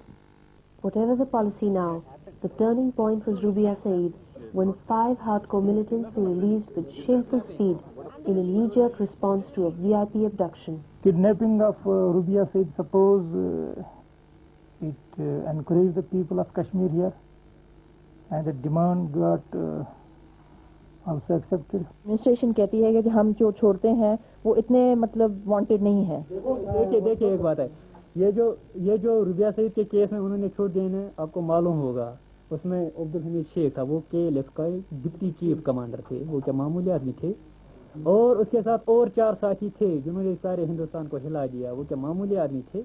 However, some of the recent kidnappings haven't covered the militants with glory. The abduction of the Swedes and the Israelis sent out dangerous cues to foreign tourists, and the international community who support the militants now need more than ever. The Raiswami's kidnapping could seriously disrupt crucial oil supplies in the winter. A man like Mr. Raiswami, who had gone totally unprotected because he says, I am going to serve a public cause, so why should I be harmed? Now, if you pick up such people, people will be very angry. They won't be happy, because you are working against their basic interests. The differences between the outfits crop up again, there is a lot of difference between the kidnapping of KLF and Muslim Jandar Force. Muslim Jandar Force kidnapped the two Swedish engineers only in order to invite the world to come and see what is happening with our Kashmir. The release of the militants or release of the detainees are concerned, the kidnapping for them, it is only JKLF who kidnaps for them. It is not pro-Pakistani groups who kidnap the people to release their militants or to release their mujahideen. It is only JKLF who do so. Still, polite noises are made about a united front. Whatever the differences, all militants say the final choice will be left to the people. हम अपनी राय को लोगों पर ठोंसा नहीं कहते हैं। Militant जितने भी होंगे 30,000 होंगे 40,000 होंगे या 1 लाख होंगे, वो ये हक नहीं रखते कि वो 1 करोड़ 20 लाख का फैसला कर सके। ये तो लोग हैं जो अपना फैसला खुद कर सकते हैं। But some choices have to be made right away, and in many cases the decisions have already been taken for the Kashmiris. अगर मुसलमान ये चाहे कि मैं नमाज नहीं पढ़ूं तो भाई फोर्स पढ़ा दिया जाएगा। हाँ, उसको करना, उसको मुसलमान को करना है ऐसा। देखिए मुसलमान को नमाज पढ़नी है ना, नहीं पढ़ेगा, उसको पढ़नी है। Thrusting down an orthodox fanatical version down the throat of the people. Now that kind of thing is galling to people who are basically good Muslims. They just don't want to have to prove it all the time. But after 2 long hard years, constantly under pressure from the administration, even the militants agree that the gun won't solve the problem. This is not the last solution. यहाँ का जो मसला है वो यहाँ के लोग हल करेंगे, क्योंकि आज तक किसी बंदूक ने फैसला नहीं किया है, क्योंकि लोग हैं, ये कोई सियासी स्टेज है जो आकर पर इसका फैसला कर सकेगी। We have been telling them that 2 things are out: accession to Pakistan, independent Kashmir. Therefore, you must settle for something which you can get. And we do not treat the militants as our long-term enemies. We have said that you come round to the negotiating table and discuss your problems and sort them out, because gun will not sort out this problem. Gun has not, and that is what they realize themselves. There is a receptivity in this regard among sections of them. But you know, there are, of course, some hesitations, reservations. Nobody wants to be the first to take the plunge. They want to see the reactions. The refusal out of defiance or fear to come to a political solution effectively means condemning the Kashmiris to still more suffering. The strain tells on both those inside and outside the state. Both complain of human rights violations, one against the SRR of the state, the other against the Kalashnikov of the militant. कितने आ गए, कितने गए, कितना ammunition, कितना armour, कितना पकड़ा गया, propaganda सब हिंदुस्तान का। वो तो दे सकते हैं आप, मगर ये नहीं दे सकते हैं। यहाँ कितनों को मारा गया, कितने मकानों को जलाया गया, कितनों लड़कियों की असमतदरी की गई, वो नहीं दे सकते हैं आप। जब हिज़्बी मुजाहिदीन जो है वो इन फोर्स आ गई, तो उन्होंने वो वैल्यूज जो है वो नहीं रखे, वो बिल्कुल माइनॉरिटीज के खिलाफ हो गई और उन्होंने माइनॉरिटीज को ज्यादा नुकसान पहुंचाने की कोशिश की, उन्होंने लोगों को मारना शुरू कर दिया। The militant theory says Kashmiris gave India several chances, but after rigged polls, corruption, nepotism and propped up regimes, they had no choice but to take up arms. But other states have had exactly the same problems. The litany of complaints poured out sounds just like Bihar, for example. The demand for autonomy is not an unusual one in these days of center-state problems. Why does Kashmir have to seek solutions outside the Union? Why is Kashmir special? Because it has got the right of self-determination, promised to it by the Indians. Bihar states like Bihar, they don't have such a right. They have been always been a part of India. Granting special status to Jammu and Kashmir makes it distinct from the rest of the state. It makes one to feel that there is something which makes Kashmir different from other states. So the bleeding wound will continue to bleed for some time to come. Ultimately, victory will go not to the one with more weapons or better fighters, but to the one who wears down the other first in this ultimate battle of nerves. Until then, Kashmir waits. You tell me where from this militant has come. He has definitely come from the people. So he is represent the people. They are from the people. They are living with the people. So they are people. You cannot differentiate between the militant and the common man. They can hit us here, they can hit us there, they can destroy a few buildings, they can kill a few security personnel because the element of surprise and other things, and we are not there all the places. So you can hear of free zones and all where militants can move freely. If we are not there, they can move. But they cannot be allowed, and they will not be allowed to materially change the situation on the ground. There is no question of allowing that. ये normalcy का gauge, it is lying with the minority community.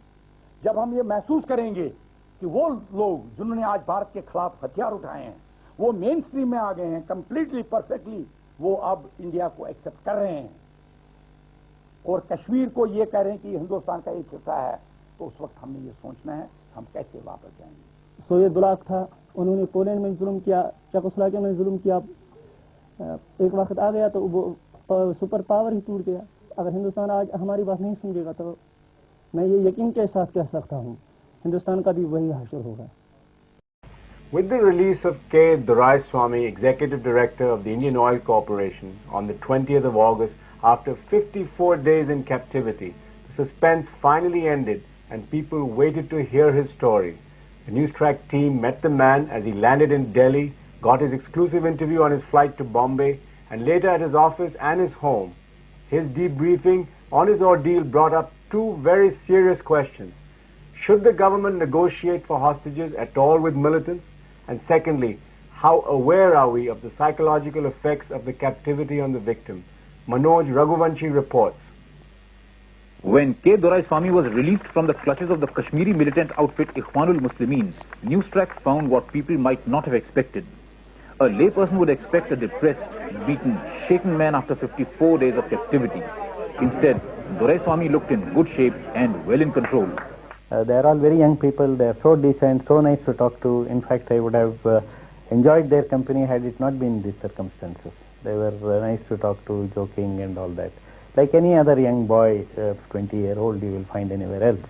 Normally, when a hostage is released after a prolonged period of captivity, he stands the risk of becoming a victim of what psychologists call the Stockholm Syndrome, a mental state in which a captive not only begins to sympathize with his captors, but even identify with them. Newstrack is not clear whether Doraiswamy actually suffered from this syndrome. Proper assessment should really be done by specialists and experts.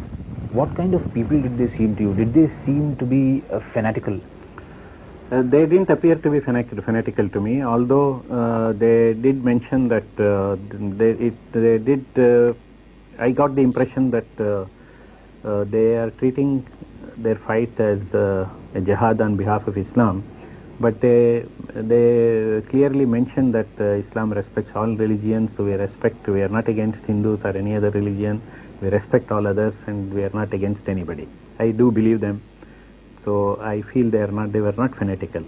When Newstrack met him, Doraiswamy had not completely recovered from the effects of his captivity.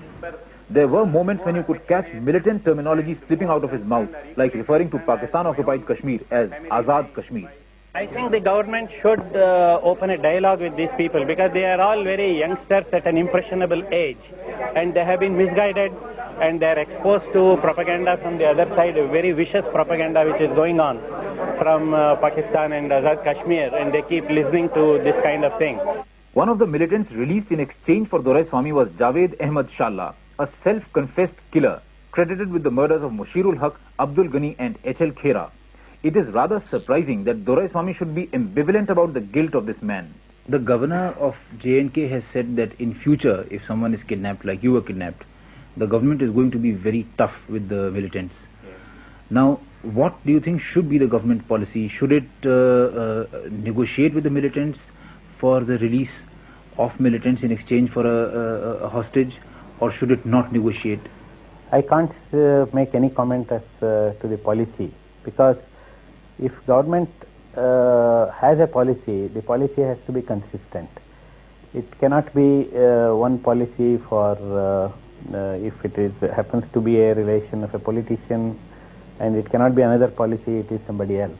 And at this moment, these kidnappings possibly is taking place. Many times the government is also holding people under tada, etc.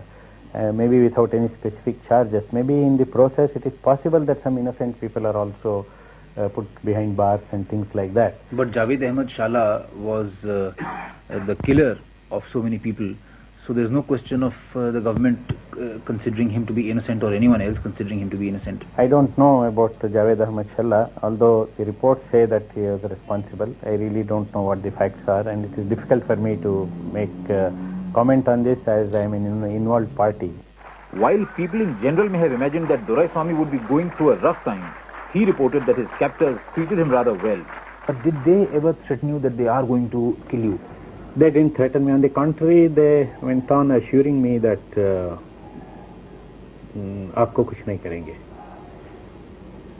We will not harm you. आपको कुछ नहीं करेंगे. Did you believe them? आप कुछ फिक्र मत करिए. वो finally, even if the government doesn't release, आपको छोड़ देंगे. Doraiswamy spoke to Newstrack about the time when the militants had threatened that if their demands were not met, they would cut off his right hand. They didn't tell me this, but I heard it in the news. Then I asked them, here is my right hand. Now you can chop it off and send it. They used to laugh. साहब आप क्या कहते हैं? ये तो सब धमकी सब तो देते रहते हैं. आप फिक्र मत करिए. It's all we have to do all these things. So they allowed you to listen to the news? Yes, yes, there was a radio and BBC, All India Radio, Pakistan, everything we were listening. Doraiswamy's empathy towards the militants might possibly have its origin in the way they treated him. Once or twice I did ask for some medicines which they brought. Which? I asked for some antacid tablets which they brought. And they said any medicine you write down and give me, they will bring. And what kind of food did they give you? Food was Kashmiri food, which is basically rice and vegetables and meat and other things. Since I am a vegetarian, I used to take only rice and vegetables. So they were having an additional dish of meat. What kind of clothes were you wearing? What kind of clothes did they give you to wear? They gave me a Kashmiri dress, which is more or less a kurta pajama, and a faran and a cap. How many sets? Only one set. So then you were wearing the same set throughout? Mostly, yes. They also generally wear 4-5 days. Once in 4-5 days they wash the clothes. So my clothes were also getting washed once in 4-5 days, sometimes a week, sometimes in 2 days. I mean, there is no hard and fast rule. They were washing your clothes? Yes, they used to help me to wash. They used to wash the clothes. They were not allowing me to wash the clothes. They used to say, "Sab, hum karenge." And there were mountain streams where I could take baths whenever I wanted. So were they with you all the time? Cold water coming from the snow-melted water. But were they with you all the time? Yes, whenever I was going out like this, when they allow for a bath and all, they also used to be with me. They also used to take bath, and sometimes if they were not taking, they used to be standing outside. With guns all the time?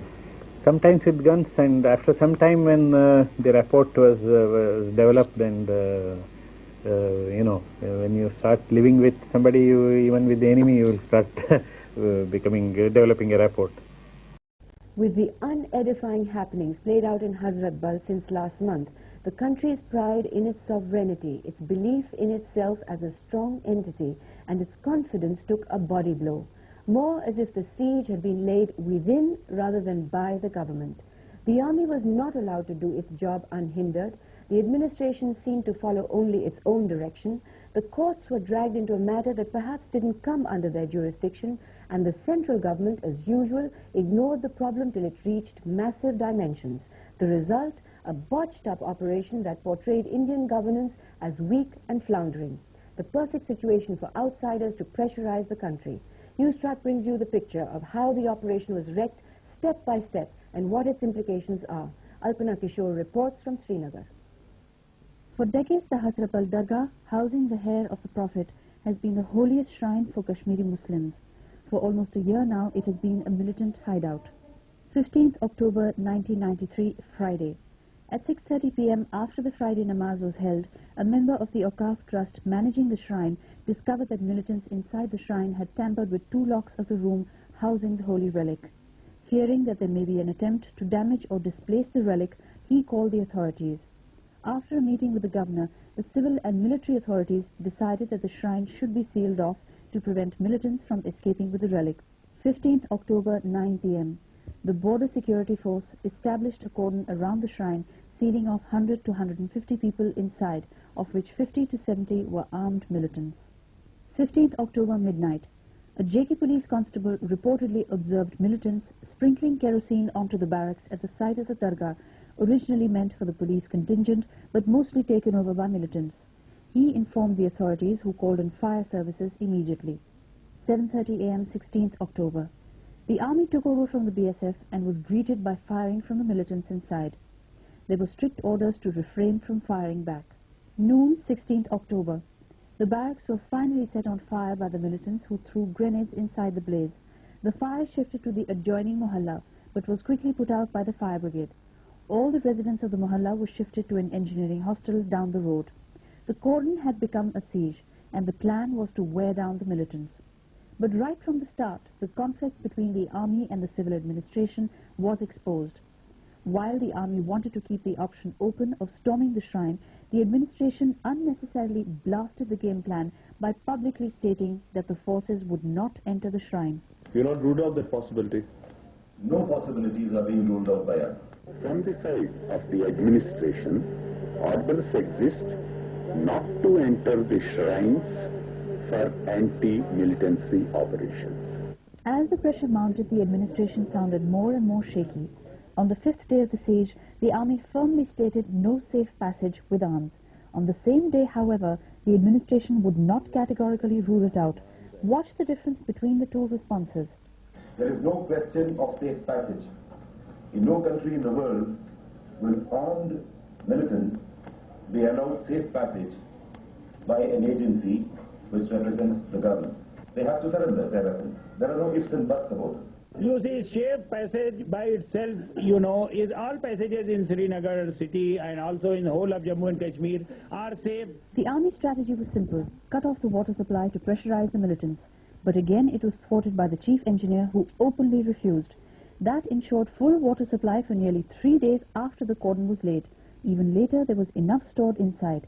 I believe they do not have any problem of water. This morning a group of about 10 people were bathing, if you please, in the gardens. For 2.5 days, actually the local administration did not turn them off. And it was only when there was the strongest protest by the army that you had this water being turned off, and then the army had to send its own engineers to do it. The army's straightforward game plan was practically sabotaged systematically. When they expected the pressure to increase as the rations ran out, on the 9th day of the siege, the JK Bar Association got a High Court order and had food supplied inside. The Supreme Court later limited the quantity, but the psychological damage was done. The Corps commander who first spoke of tightening the screws on the militants could only watch helplessly as they were loosened one by one. I have no means of knowing how much of food stuff they had inside. They are likely to be much more uncomfortable than they were in the beginning. It will get progressively worse. The administration, they thought that it will be a good thing for us to look after children, women and those who are old, who will be the first victims of exhaustion. The idea was that food should be allowed for them to come and eat. Completely contrary to everything. Why did you lay a siege? To exhaust them, then they will surrender. You don't do that. It was against the advice of the army. In fact, army was not consulted. And there is a written report to the Chief of Army Staff of the local intelligence, of the local unit, saying about the altercation between Wajahat and the armed forces. The effect on the morale of the soldiers manning the cordon for 9 whole days can only be imagined. A lavish feast of biryani, chicken, meat and naan passed through them to feed men they were told were anti-national elements out to destroy their country. They are absolutely furious. You have really just led them in circle something, and now you are making a mockery of them. The day after the food supply, both sides put on brave faces. The state is not presenting a fragmented approach to militancy. Sir, isn't it the case that there appears to be a split between the army and the administration led by yourself? Oh, no, not at all. There seem to be cross purposes. Not at all, not at all. I would most firmly and strongly deny that. But clearly the unified command was not very unified. Was the aim to pressurize the militants, or was it to gently cajole them to come out? Clearly there was no single objective. The army's hard line and the state government's softer option seemed to be totally independent from each other, since both were taking orders from different authorities. As far as I'm concerned, I take my orders from the army commander. We have broad guidelines from the government, but the final decision will naturally be taken by the government as to what can or cannot be done. Home Minister Chavan made his usual faux pas, while a sulky Rajesh Pilot, responsible for the disastrous soft-line policy in Kashmir, had favourable write-ups written about himself and boasted about his role in the state while electioneering. मैंने खुद कश्मीर में जा जाकर जान जोखम ले लेकर अपने साथ गांव-गांव में गया, लोगों से बात करने की कोशिश की. The Prime Minister clearly had no time to bother about crises like Kashmir with elections coming up. This was a time when Indian citizens wanted firm leadership, yet what they got was a shocking indifference and drift. The Home Minister is in burqa. वो कहते जी मुझे बात नहीं करते, pilot कर रहा था. Pilot has now gone in, sat in a घूंघट, क्योंकि वो कहते जी अब प्राइम मिनिस्टर ने मेरी बात नहीं सुन रहा. वो गवर्नर इन दोनों की बात नहीं सुनता. Everybody waits for the Prime Minister. Prime Minister is busy with Arjun Singh one day, Sharad Pawar one day, and so on. Meanwhile, as they realized that come what may, the army would not fire, the militants fortified themselves, putting up screens and bunkers to observe army movements. Positions were taken up, and even a rocket was fired in the direction of the shrine, landing close by. A sniper rifle, 12 to 16 AK-56 rifles, and a grenade launcher was spotted inside the shrine. At 9 o'clock this morning, two armed people were seen laying the cable. It could be electric wire which can be used for an explosion. The militant machinery moved much faster and smoother than the government of India. Their point of view completely turned every situation around. The first example was a shrine. Here was a situation where militants had weapons inside a holy dargah, were threatening to blow it up, and held women and children as hostages. Yet the onus was on the government to explain that it hadn't desecrated the shrine by the cordon. दरगाह का जो मुहासरा किया गया है भारतीय फौजियों की तरफ से, वो उस दरगाह की जबरदस्त बेहुरमती है और उसका तकद्दुस जो है वो पामाल हो रहा है. इस तक मैंने कभी नहीं सुना है कि कभी भी कोई नमाज दरगाह शरीफ में मिस हो गई, जबकि इंडियन ट्रूप्स उसको घेरा लगा के किसी को नमाज पढ़ने नहीं देते. क्या आप इसको तौहीन नहीं समझती है? Who has gone in? Who is holding hostages there? Who is saying, I will blow up the shrine? Most Kashmiris are very sane people. They should understand that before they blame the army of having desecrated the place, they should realize I am not in the place at all. I am outside the place. The second example was how the case for food was built up. Far from being in a morally reasonable position, the Indian government was portrayed as a human rights violator starving innocent, crying babies inside the shrine. Lawyers prepared their case, posing for the world press with tins of baby food in their hands. Our reports are that the children, particularly inside the shrine, are starving. I mean, they don't have anything to eat. If that be the position, we'd like to certainly deliver this food to the children at least. वहाँ पर छोटे-छोटे 2 साल का बच्चा भी है, 5-6 बच्चा, 2 साल 3 साल का बच्चा. मतलब के अंदर दरगाह के अंदर है. वहाँ पर मिलिटेंट है ही नहीं.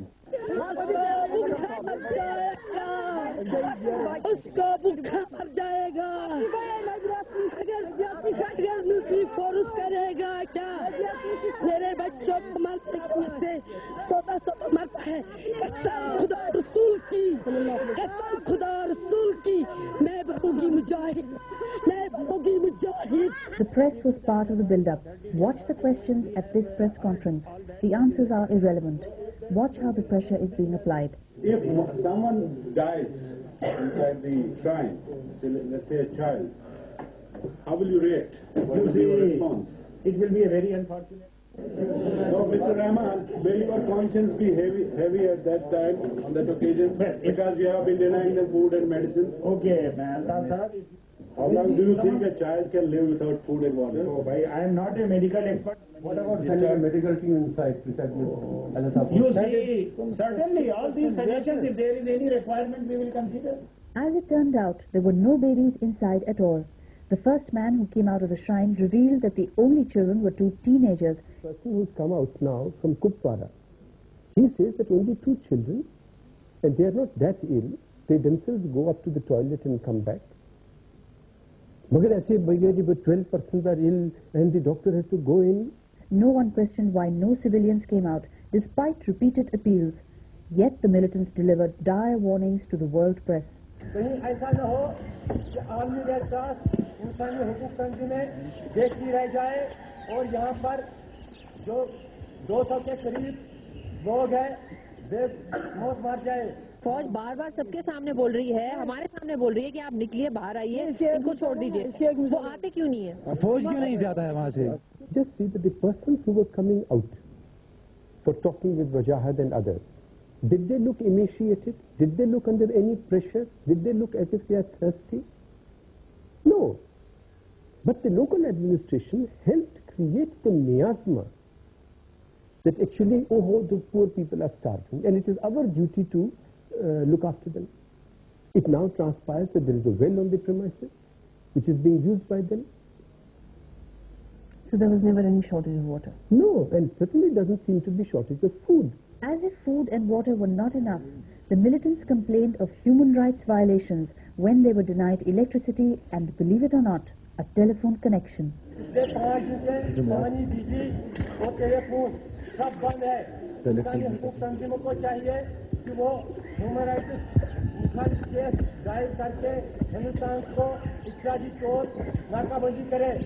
Phone connections were promptly restored, over which the supposedly trapped militants even gave an interview to the Voice of America.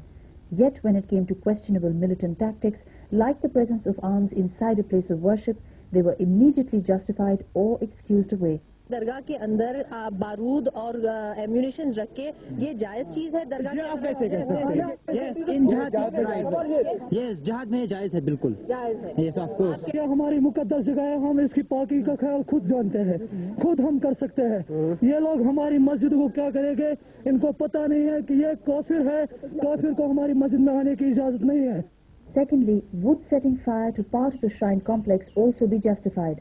The blame was neatly shifted to the Indian army, even though the Western media, held neutral by the militants, had blamed them for the fire.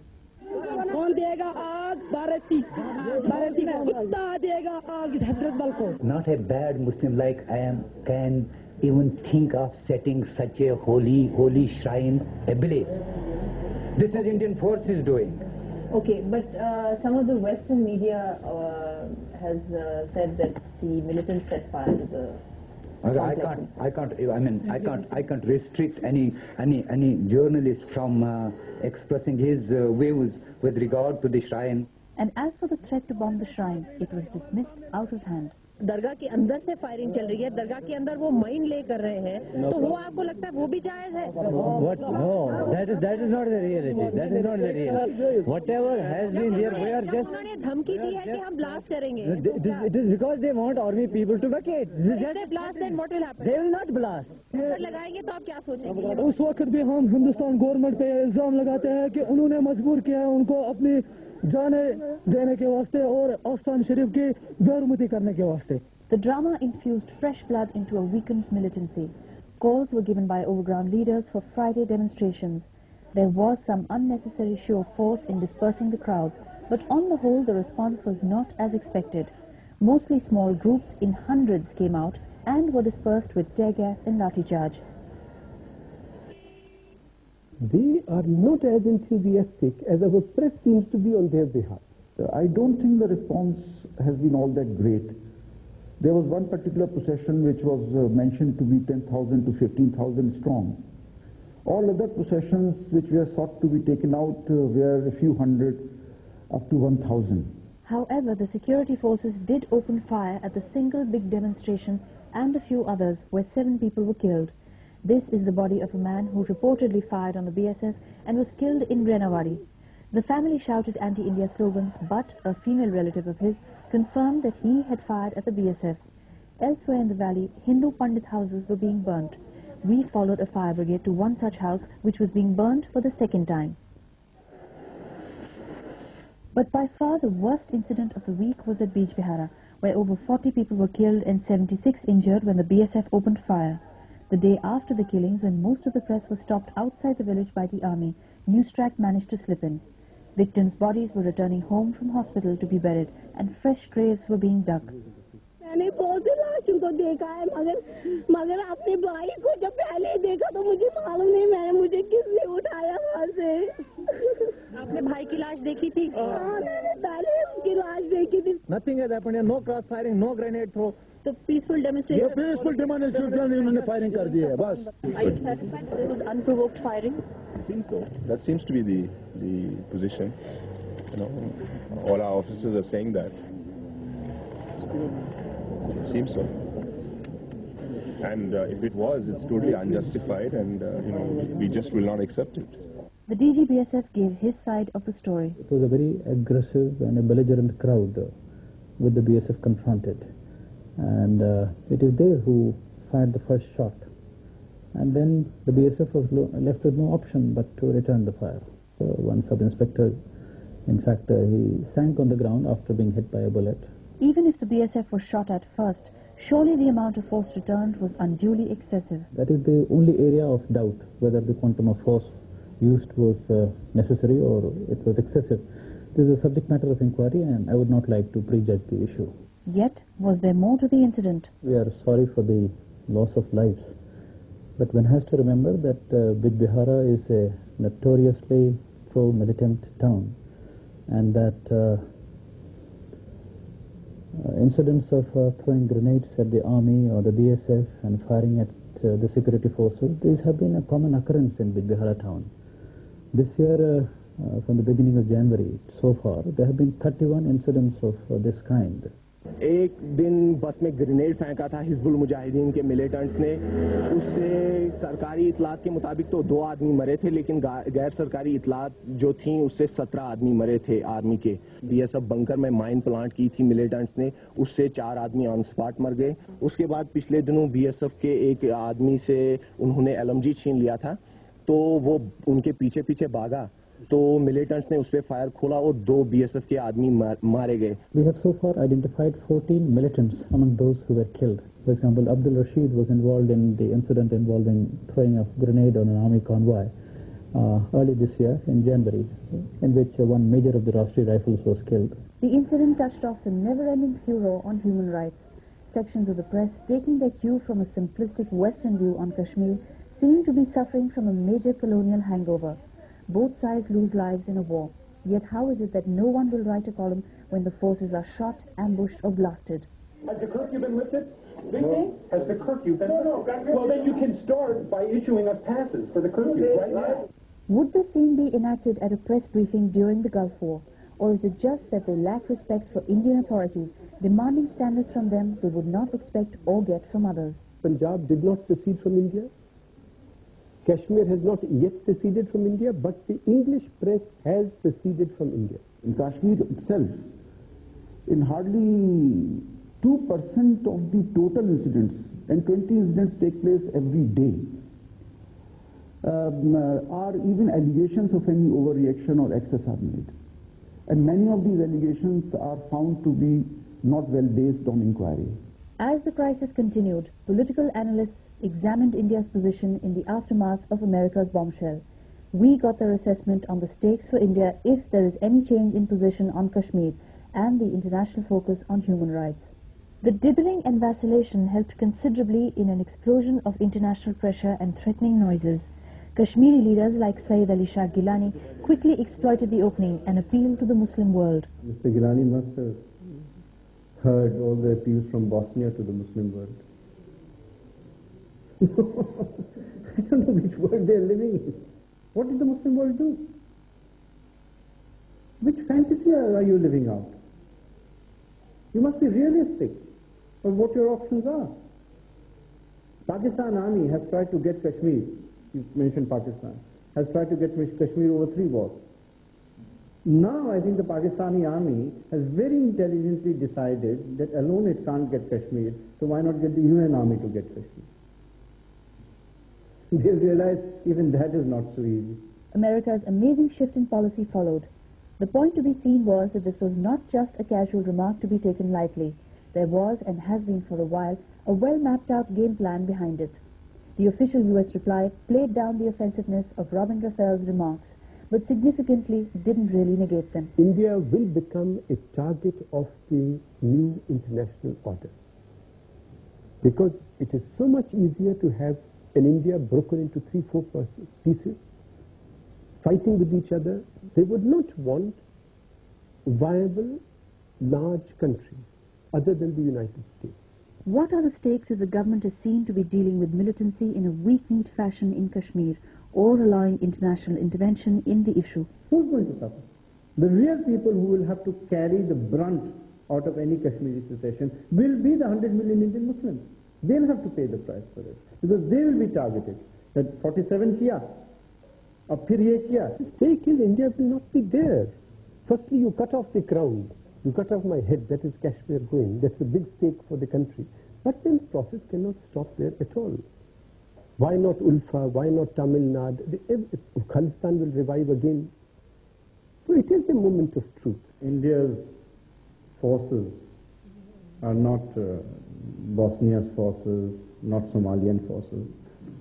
I think if anyone tried intervention, UN or what you like, intervention into Kashmir, there'd be far more than 12 boys from Kentucky returning home in gunny bags. The worst fallout of the event has been Pakistan's triumphant ability to shift the focus to human rights violations from its own state-sponsored terrorism. They set the agenda. India only reacts to it. Forced on the defensive on human rights, how is it that different standards are set for India? Judge them by the standards of Pakistan. Standards of the United States. In Somalia, it's a Pakistani force facing a ragtag bunch in Mogadishu.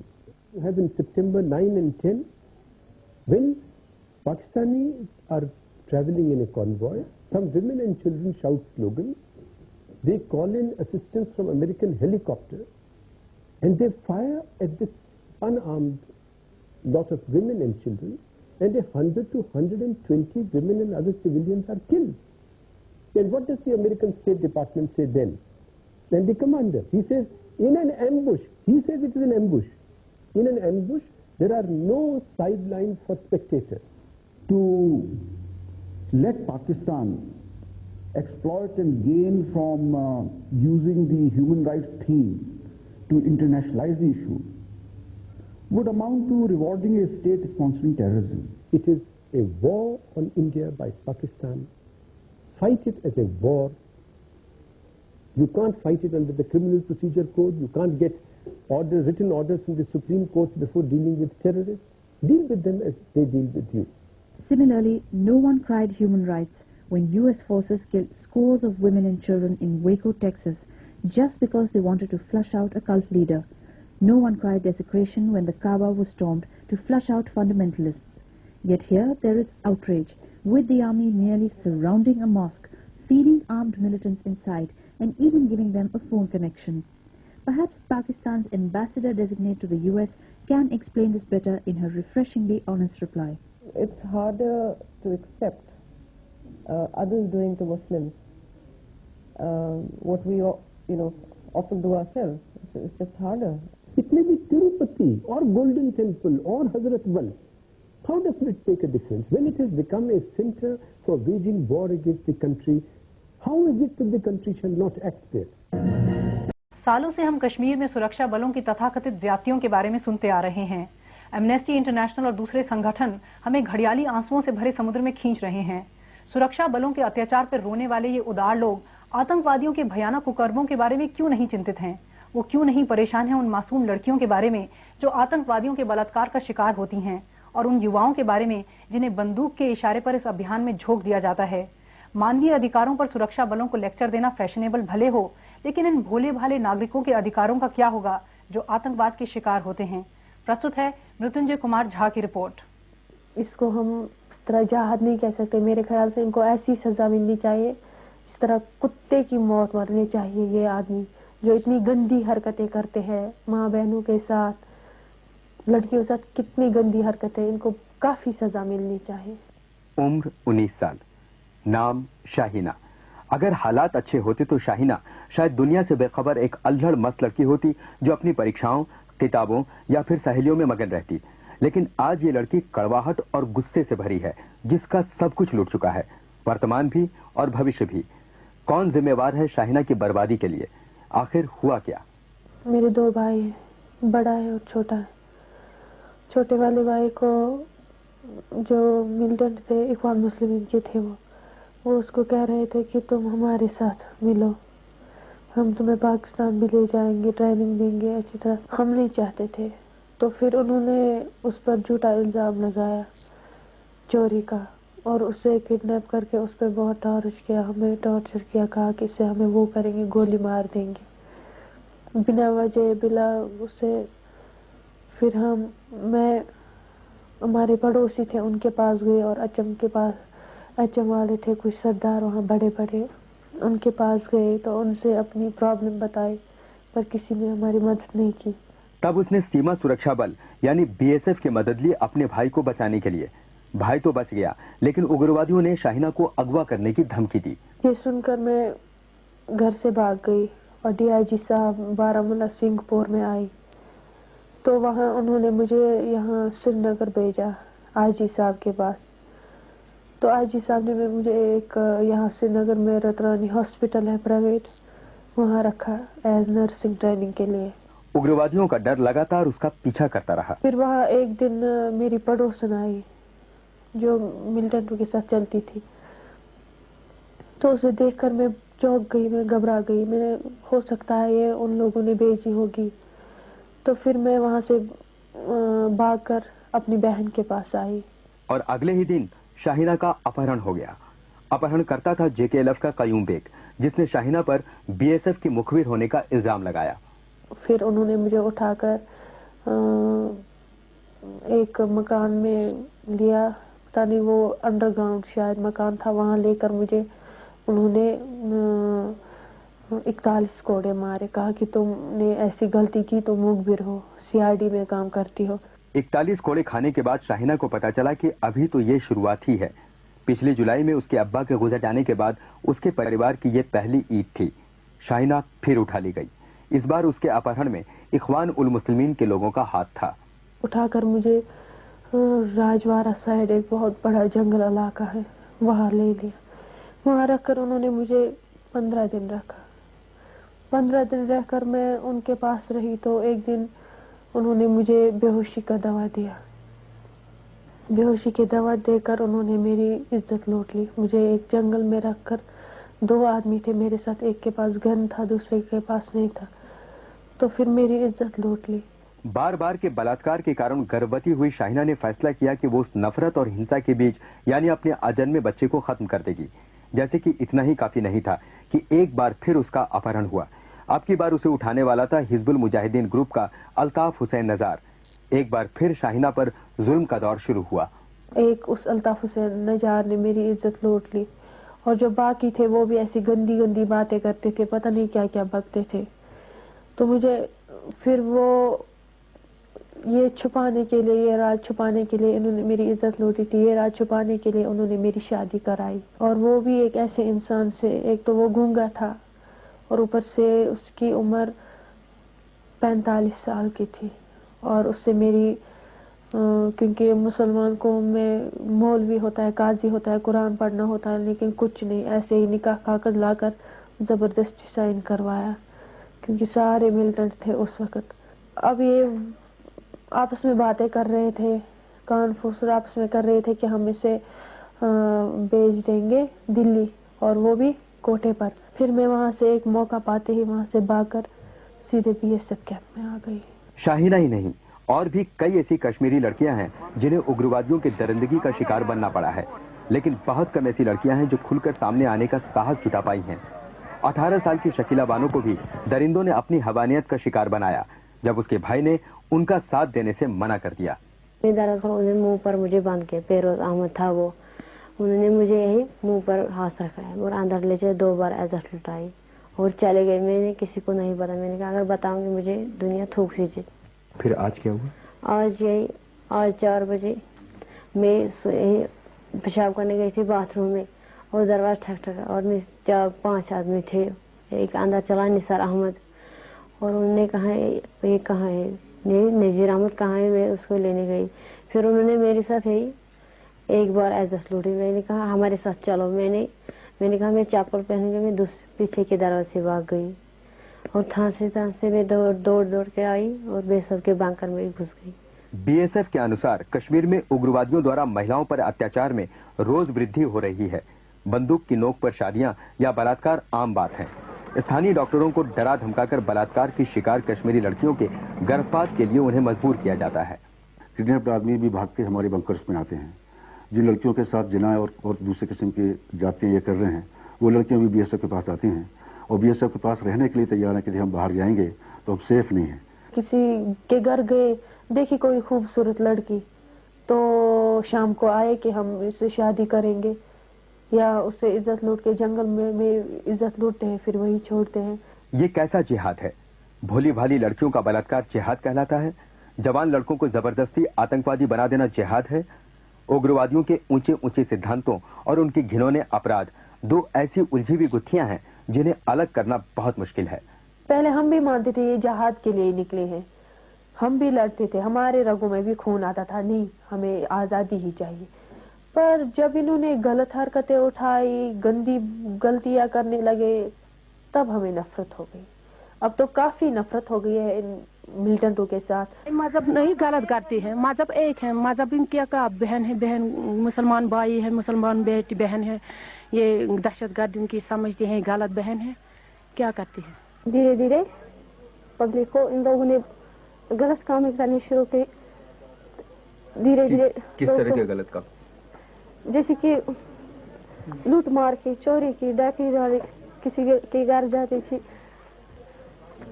औरतों के साथ भी बदसलूकी की इन लोगों ने? हाँ, मेरी छोटी बहन थी और वो मार दी। 3 साल पहले यहाँ के हर घर में इन्हीं उग्रवादियों का जोरदार स्वागत होता था। लोग इन्हें रोटी, कपड़ा और रहने की जगह खुशी खुशी देते थे। लेकिन आज निरपराध लोगों को मारकर, उनका अपहरण कर, लूटपाट और महिलाओं पर तरह तरह के जुर्म कर उन्होंने हालात बिगाड़ दिए हैं। आज उग्रवादियों पर से लोगों का विश्वास उठता जा रहा है। इन्होंने सर ये बुरी जलाए हैं सर, या मतलब सर ये सड़कें सर तोड़ दिए हैं सर, या स्कूल बिल्डिंगें जलाई हैं सर, या मतलब रेप केस किए हैं सर, और पैसे लूटे हैं सर लोगों के साथ, इसलिए उनको नफरत लोगों को उनके साथ हो गया है सर। पहले सर मिलिटेंटों को बहुत साथ दे रहे हैं सर लोग, मतलब 100%। अगर किसी को बूटी बूटी भी करेंगे सर फोर्स या कोई, तो वो बता दे सकता है सर कि मिलिटेंट कहाँ है। अब सर इतना मतलब नफरत करते हैं सर लोग कि अब मतलब फौज को बताते हैं इधर मिलिटेंट है, इधर मिलिटेंट है, जबकि मतलब सर फौजी लोग मतलब ऑफिसर लोग मतलब कामयाब होते हैं सर इसमें। जब मतलब लोगों ने सुना कि मतलब ये आजादी के लिए नहीं है, मतलब ये मतलब रेप करने के लिए, मतलब ये दहशत फैलाने के लिए आए, मतलब यहाँ के लिए अपनी मकसद के लिए, अब सर मतलब पूरे सर मतलब उनके साथ छोड़ रहे हैं। आम कश्मीर जो पब्लिक है वो इन्फॉर्मेशन दे रही है फोर्सेस को, जिसका बड़ा सबूत ये है कि मैं आपके सामने हूँ। अब मैं वहाँ रात को ठहरा, सुबह मुझे पकड़ के ले आ गए। इसका आखिर फोर्सेस को किसने इन्फॉर्मेशन दी? अगर ऐसी ही हालत रही तो मिलिटेंट्स की कामयाबी नामुमकिन। कश्मीर की जनता अब इस दिशा में सोचने लगी है कि उग्रवादियों का साथ उन्हें विनाश की ओर ले जाएगा। अब टेररिज्म यहाँ पर आ गया सब, तो हमारा सब काम चला गया है। उन सारे टेररिस्ट का सफाया हो जाए तो वो तो बिल्कुल ठीक हो जाएंगे सब। तो फिर तो ये तो हर एक को मालूम पड़ जाएंगे, जब सफाया हो जाएंगे उनका टेररिस्ट, तो काम तो बहुत अच्छा से रहेंगे, सब ठीक से बच जाएंगे, खाना मिल जाएंगे। दहशतगर्दों की कोई मदद नहीं करेंगे। क्यों? वो क्या सामने रखा थे उसने बर्बादी कही। यही भावना उग्रवादियों के दिलों में भी उमड़ने लगी है। उन्हें भी इस जिहाद पर अब शक होने लगा है। जिस जिहाद के नाम पर इन्होंने उग्रवाद का साथ दिया, जिसे इस्लाम की लड़ाई माना, अब उन्हीं की आंखों पर बड़ा पर्दा हटने लगा है। उन्हें भी ये बात समझ में आ रही है कि आजादी के लिए लड़ने वाले ये मुजाहिद अपनी राह से भटक चुके हैं। कौन सा जिहाद है? लकड़ियां काटना, औरतों के मसलों में बढ़ गए। खावंद और बीवी का मसला है तो मिलिटेंट वहाँ बीच में जा घुसा। अच्छा, जमीन का मसला है, वहाँ मिलिटेंट जा घुसा। तो ये कौन सा जिहाद है? ये तो जिहाद नहीं। जब ऐसी सूरत हाल होगी तो फिर जब मुकद्दस जिहाद का नाम देकर कोई काम उसके खिलाफ करे तो फिर ऊपर वाला भी उसका साथ नहीं देगा। जब पहली मिलिटेंसी शुरू हुई उस वक्त सर ये कश्मीरियों के साथ नहीं छेड़ते थे और ना किसी कश्मीरी को ये तंग करते थे। लेकिन जब वक्त गुजरा गया सर, तो जो लोग अपने आप को मुजाहिद कह रहे थे, उन्होंने अपने आप को दहशतगर्दी में तब्दील किया है सर। वो होते हैं ना बिलौटी, कागजी बादाम, एक कागजी अखरोट होता है और एक ही होते हैं नए कागजी मिलिटेंट। ये आपको कागजी मिलिटेंट लगते हैं? बिल्कुल। लेकिन इन्होंने तो कई लोगों को मारा है, यहाँ खून खराब हो, तो इन लोगों ने काफी किया होगा। यहाँ सिविल को मारना कौन सा आसान है? नहीं, कौन सा यानी कि मुश्किल है? सिविल को तो हर कोई मार सकते हैं, आप भी मार सकते हैं। ये जानकर बल्कि देखकर बहुत दुख हुआ कि लड़के खुद रेप्स के बारे में कबूल कर रहे हैं, खुद अपनी जुबान से खुद कर रहे हैं, और भी कई तरह की खराबियों को वो खुद कबूल कर रहे हैं। ये बात सामने आई सर, मेरे ख्याल में हम इसमें कोई अहम किरदार अदा न कर सके। मतलब आपको अपनी जान का डर था? शायद मैं अपनी जान से भी डर रहा था, शायद मुझे ये भी खतरा था कि शायद मुझे अपनी जान गंवानी पड़े क्लैशेस में, फिर तो शायद मैं हिम्मत न कर सका उस वक्त। बीएसएफ के चलते भी उग्रवादियों को मुंह की खानी पड़ रही है। बीएसएफ ने अब तक 11,000 से भी ज्यादा हथियार जब्त किए हैं, जिनमें AK-47 rifles, machine guns, grenade को छोड़ने वाले रॉकेट, स्निपर राइफलें और एंटी टैंक माइंस और भी कई तरह के हथियार शामिल हैं। उग्रवादियों पर बीएसएफ का दबाव लगातार बढ़ता जा रहा है। उग्रवादियों के बार बार के बंद के आह्वान को अब उतनी सफलता नहीं मिलती और उधर बीएसएफ लोगों का विश्वास जीतने के लिए तरह तरह से उनकी मदद कर रही है, कभी सड़कें बनाकर तो कभी उनकी रोजमर्रा की जरूरतें पूरी कर या फिर उन्हें चिकित्सा सेवाएं उपलब्ध कराकर। The militants put out a threat in the newspaper, posters and all. Anybody going to the BSF medical room will be dealt with. People disregarded it. They came. इन सब से यही आभास मिलता है कि लोग अब आतंकवाद से तंग आ गए हैं और केंद्र सरकार की तरफ उम्मीद भरी निगाहों से देख रहे हैं। केंद्र सरकार के लिए ये एक सुनहरा मौका है राज्य में राजनीतिक गतिविधियों के आरंभ करने की दिशा में पहल करने का। कश्मीर के लोगों के जख्मों को भरने की ये कोशिश कामयाब हो सकती है, क्योंकि बंदूक की गोलियों की बारिश से थके हारे और लुटे लोग अब अच्छे दिनों का बेताबी से इंतजार कर रहे हैं, वैसे ही दिन जो आतंकवाद से पहले थे। पहले तो हम अच्छी तरह रहते थे हिंदुस्तान के साथ, बहुत अच्छी तरह, आज़ादी थी, कोई प्रॉब्लम नहीं थी। आज तो 6 बजे से 6 बजे टाइम होता है तो बाहर नहीं निकल सकते हम, ऐसा होता है। पहले तो हम 1 बजे आते थे, रात के 2 बजे आते थे घूम के। अब ऐसा यहाँ कश्मीर में कुछ नहीं रहा, सब बदल गया है। कश्मीर वाले उसी तरह आज़ाद रहना चाहते थे जिस तरह पहले थे हिंदुस्तान के साथ। शाहीना को जिन हादसों के दौर से गुजरना पड़ा है उसके बारे में आज सारा कश्मीर जानता है। उसकी बहादुरी से प्रभावित होकर अब कश्मीर की बहुत सी लड़कियां आतंकवादियों के खिलाफ बेखौफ बोलने लगी हैं और बीएसएफ के पास मदद मांगने के लिए आने लगी हैं। ये वही लोग हैं जिन्होंने कभी बीएसएफ को दुश्मन की फौज कहा था, उन पर तरह तरह के इल्जाम लगाए थे। अब तो मैं चाहती थी कि सरकार मुझे अच्छी सी कई जगह फोर्स में ही, चाहे वो CRP हो चाहे BSF में भर्ती करके, ताकि मैं भी अपने पाँव पे खड़ी हो जाऊं और दिखाऊंगी, एक ना एक दिन जरूर दिखाऊंगी कश्मीर वालों को, जो कश्मीर वाले हैं, हमारी बाकी बहनें हैं जो डरती है, उनका डर भी एक दिन जरूर निकालूंगी दिल से।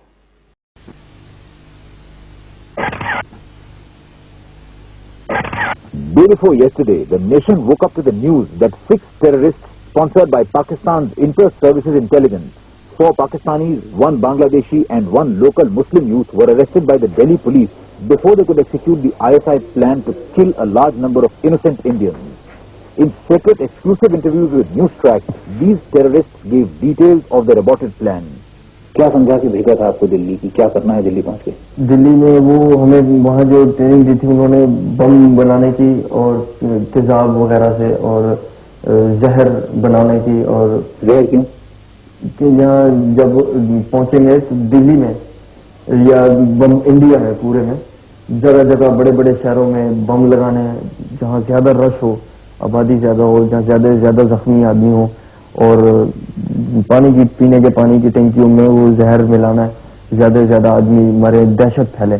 अगर बच्चा, बूढ़ा, औरत कोई भी मारा जाए तो आप अपना हाथ रोकते नहीं? जी सर, नहीं मार देते आप, चाहे वो कोई भी होता? वो तो जैसा ब्लास्टिंग में जब बम ब्लास्ट करना था उसमें हर कोई आ सकता था, बच्चा भी, बूढ़ा भी, औरत भी। This battle-rugged wrestler claims to have killed 20 people in Kashmir. आपको क्या इस बात की खुशी हुई कि आपके एक्शन से खुशी 20 हिंदुस्तानी मारे गए? खुशी फिर इस बात की तो हुई कि हमारा एक्शन उनसा कामयाब हुआ। इस बात से फिर उन्होंने जो इम्तियाज में शामिल थे उसमें जब वहाँ पे आए थे उसने मैं काफी शाबाश दी और कहा कि आपने बहुत अच्छा एक्शन किया है। और मुझे और वो अमरुद्दीन जो लीडर था इस अफगानी इस ग्रुप का, उसको काफी उन्होंने शाबाश वगैरह दी। में जितने साथी थे वो इम्तियाज। आपको खुशी हुई? खुशी तो हुई उस टाइम। किनको मारने का इरादा था आपका? कोई खास लोग कि कोई भी? जो भी आ जाए, जो हिंदुस्तानी हो, जो भी होता। उसमें कोई कैद नहीं थे, मुसलमान है, सिख है, कोई उसमें जो भी आता है। मुसलमानों को भी मारने को तैयार थे आप? सर बस उसमें हमें बताया ऐसे। और क्या तरीके उसमें सर, एक तो एक्सप्लोजिव जो खुद हमने बनाना था उसकी ट्रेनिंग दी गई थी। और पिछले रमजान में उन्होंने ट्रेनिंग का प्रोग्राम बताया कि जो जमात, मतलब उन्होंने सब जमातों को बुलाया वहाँ से, टोटली से जो जमातें तहरीक है कश्मीर में काम कर रही हैं, مختلف جماعتیں تھیں جس میں جماعت اسلامی بھی، اہل جہاد والے بھی، دعوت ارشاد والے بھی، جتنی دوسری مذہبی جماعتیں تھیں سب کو بلایا.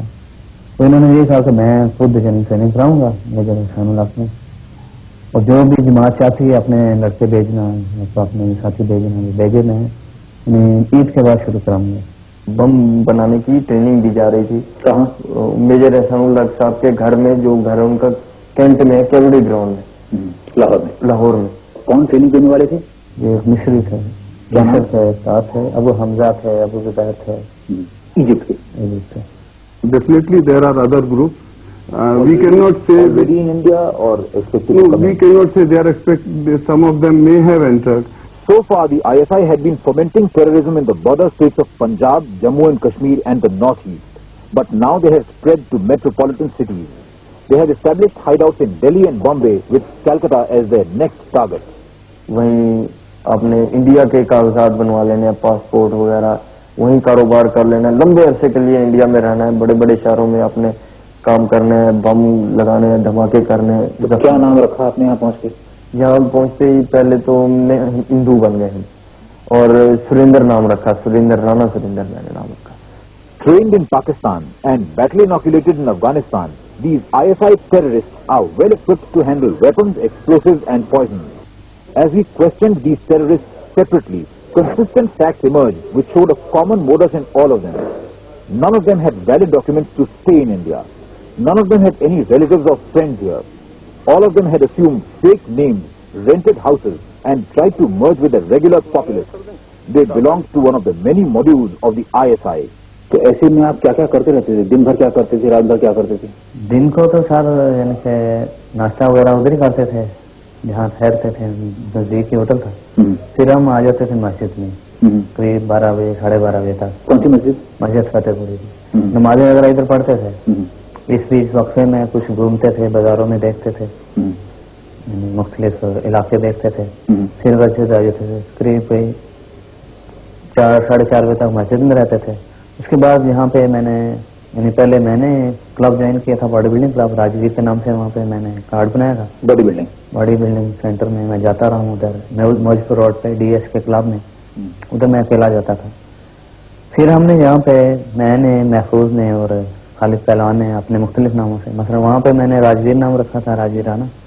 اس کلب میں جب ہم نے انٹری لی تو یہاں پہ میں نے بلال رکھا، محفوظ نے قمر الدین رکھا اور خالد پہلوان نے محمد علی رکھا. انچارج ہمارے تھے بشارت صاحب، تو ان کا انتظار تھا. وہ پہلوان خالد پہلوان کو چھوڑ کے واپس گئے ہوئے تھے. ہمارے ایک جو بم بنانے کے کمانڈر ہیں ندیم، وہ ابھی نیپال میں تھے، تو اس کو لینے کے لیے گئے ہوئے تھے وہ. اور ہم ان کے انتظار میں یہاں تھے. ہم فتح پوری مسجد میں ٹائم رکھا ہوا تھا سب کا کہ ظہر کی نماز کے ٹائم ہم نے، ہمارے نئے ساتھی بھی یہاں پہنچیں گے، ہمارے جو پہلے پہنچے ہوئے ہم بھی یہاں ان کے انتظار میں ہوتے تھے کہ جیسے وہ آئیں ان کو ہے نا کمرے لے کر. کمرے ہم نے 2 جگہ لے رکھے تھے، ایک کھریجی میں لیا ہوا تھا اور ایک ہم نے دیال پور میں ہی ایک الگ جگہ پہ لیا ہوا تھا. 3 کمرے تھے، ایک میں ہم رہتے تھے. اس دوران میں مارکیٹیں دیکھتا رہا، بازار وغیرہ گھومتا رہا، نیو میٹیریل دیکھتا رہا جو ہم نے استعمال کرنا تھا، اس کی مارکیٹیں دیکھتا رہا. کیا مٹیریل؟ جو بارود وغیرہ میں استعمال ہونا تھا، جو ہم نے بنانا تھا، وہ یہیں سے لیتے آپ؟ یہیں سے اویل کرتے ہیں ہم. These ISI terrorists enter India through 3 routes.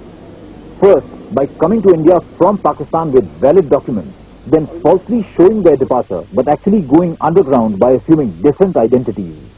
Second, by crossing the Indian border from Bangladesh or Nepal. These terrorists are not planning just some minor explosions. Here we are talking about RDX, which means bomb blasts as lethal as the ones in Bombay last March. وہ جب وہاں سے آئے تھے تو انہوں نے وہ کمپیوٹر کی کیسٹیں دی تھی جس کے اندر سب کچھ لکھا ہوا تھا، جو بارود کے بارے میں، بم کیسے بنائیں گے، کیسے زہر بنانے کا طریقہ، کس طرح استعمال کرنا ہے، سب اس کے اندر لکھے ہوئے. تو پھر کیا کرتے آپ؟ وہ ہمارے کمانڈر ندیم آ جاتے نا تو وہ اس کے اوپر بناتے، وہ عمل کرتے. وہ پھر جس طرح ہمیں انچارج کمانڈر کہتے پھر ہم اس طرح عمل کرتے. جہاں کہتے بم لگاتے، جہاں کہتے ہم زہر لگاتے اپنی گاڑی کی ٹینکیوں میں، اور ہم یہاں آدمی زیادہ سے زیادہ مارتے، زخمی کرتے. Earlier the ISI was using only Indians for terrorist activities in this country. This is the first time that trained Pakistani and Bangladeshi nationals have been pushed into India for guerrilla warfare. اب کیسے محسوس ہو رہا ہے آپ کو؟ چلتے ہوئے یعنی ہمیں یہ ساری باتیں ذہن میں تھیں کہ اس میں کچھ بھی ہو سکتا ہے، ہم پکڑے جا سکتے ہیں، مارے بھی جا سکتے ہیں، تو یہ ذہن میں تھا کہ یہ ہوگا، ہمارے ساتھ ہوگا، لیکن ذہن میں یہ بھی تھا کہ ہم کچھ کریں گے تو پھر ہوگا۔ اس سے پہلے ہی ہو گیا، لیکن چونکہ یہ پہلے ہو گیا تو ایک عجیب سا لگ رہا ہے، کیا بھی کچھ نہیں ہے اور یہ ہماری گرفتاری بھی ہوگی۔ لیکن اس لحاظ سے جب میں دیکھتا ہوں کہ اللہ تعالیٰ کا کرم ہوا ہم پہ، تو ہو سکتا ہے اللہ تعالیٰ کو یہ چیز پسند نہیں تھی جو ہم کرنے جا رہے تھے، یعنی آپ کا جہاد ان کو قبول نہیں تھا۔ جو آئی ایس ہے یہ کہتی ہے یہ جو جتنی دینی جماعتیں ہیں اسلامی انقلاب میں، جیسے ہماری جماعت اس میں اور بھی جو دینی جماعتیں ہیں، ان لوگوں کو یہ بتائی جاتی ہیں، ان لوگوں کو پیسہ دیا جاتا ہے کہ آپ لوگ ایسے لوگوں کو تیار کریں کہ جن کے ذہن میں یہ بات ڈالیں جہاد جہاد جہاد جہاد، قتال قتال، کے اللہ کے راستے میں لڑیں۔ یہاں تک کہا جاتا ہے کہ آپ پیسہ بھی اپنے پاس سے لگائیں۔ Pakistan's position on these arrests remains unchanged. There are 4 of these Pakistani nationals. 2 of them are passport holders. Their passports have been seized from them of Pakistan. देखिए passport, this is no evidence. They are not Indian nationals. They are Pakistani nationals. देखिए, let your government give me that evidence. I don't want to accept anything from you. There are enough captured arms, ammunitions and terrorists in Kashmir and elsewhere that bear witness to this. The United States has still got Pakistan on its watch list of states that sponsor terrorism, and they wouldn't do that lightly. How can we improve relations between India and Pakistan? First of all, you should stop making false accusations. But shouldn't you stop pumping terrorists into India? First of all, you should stop making false and ridiculous accusations against a neighboring country.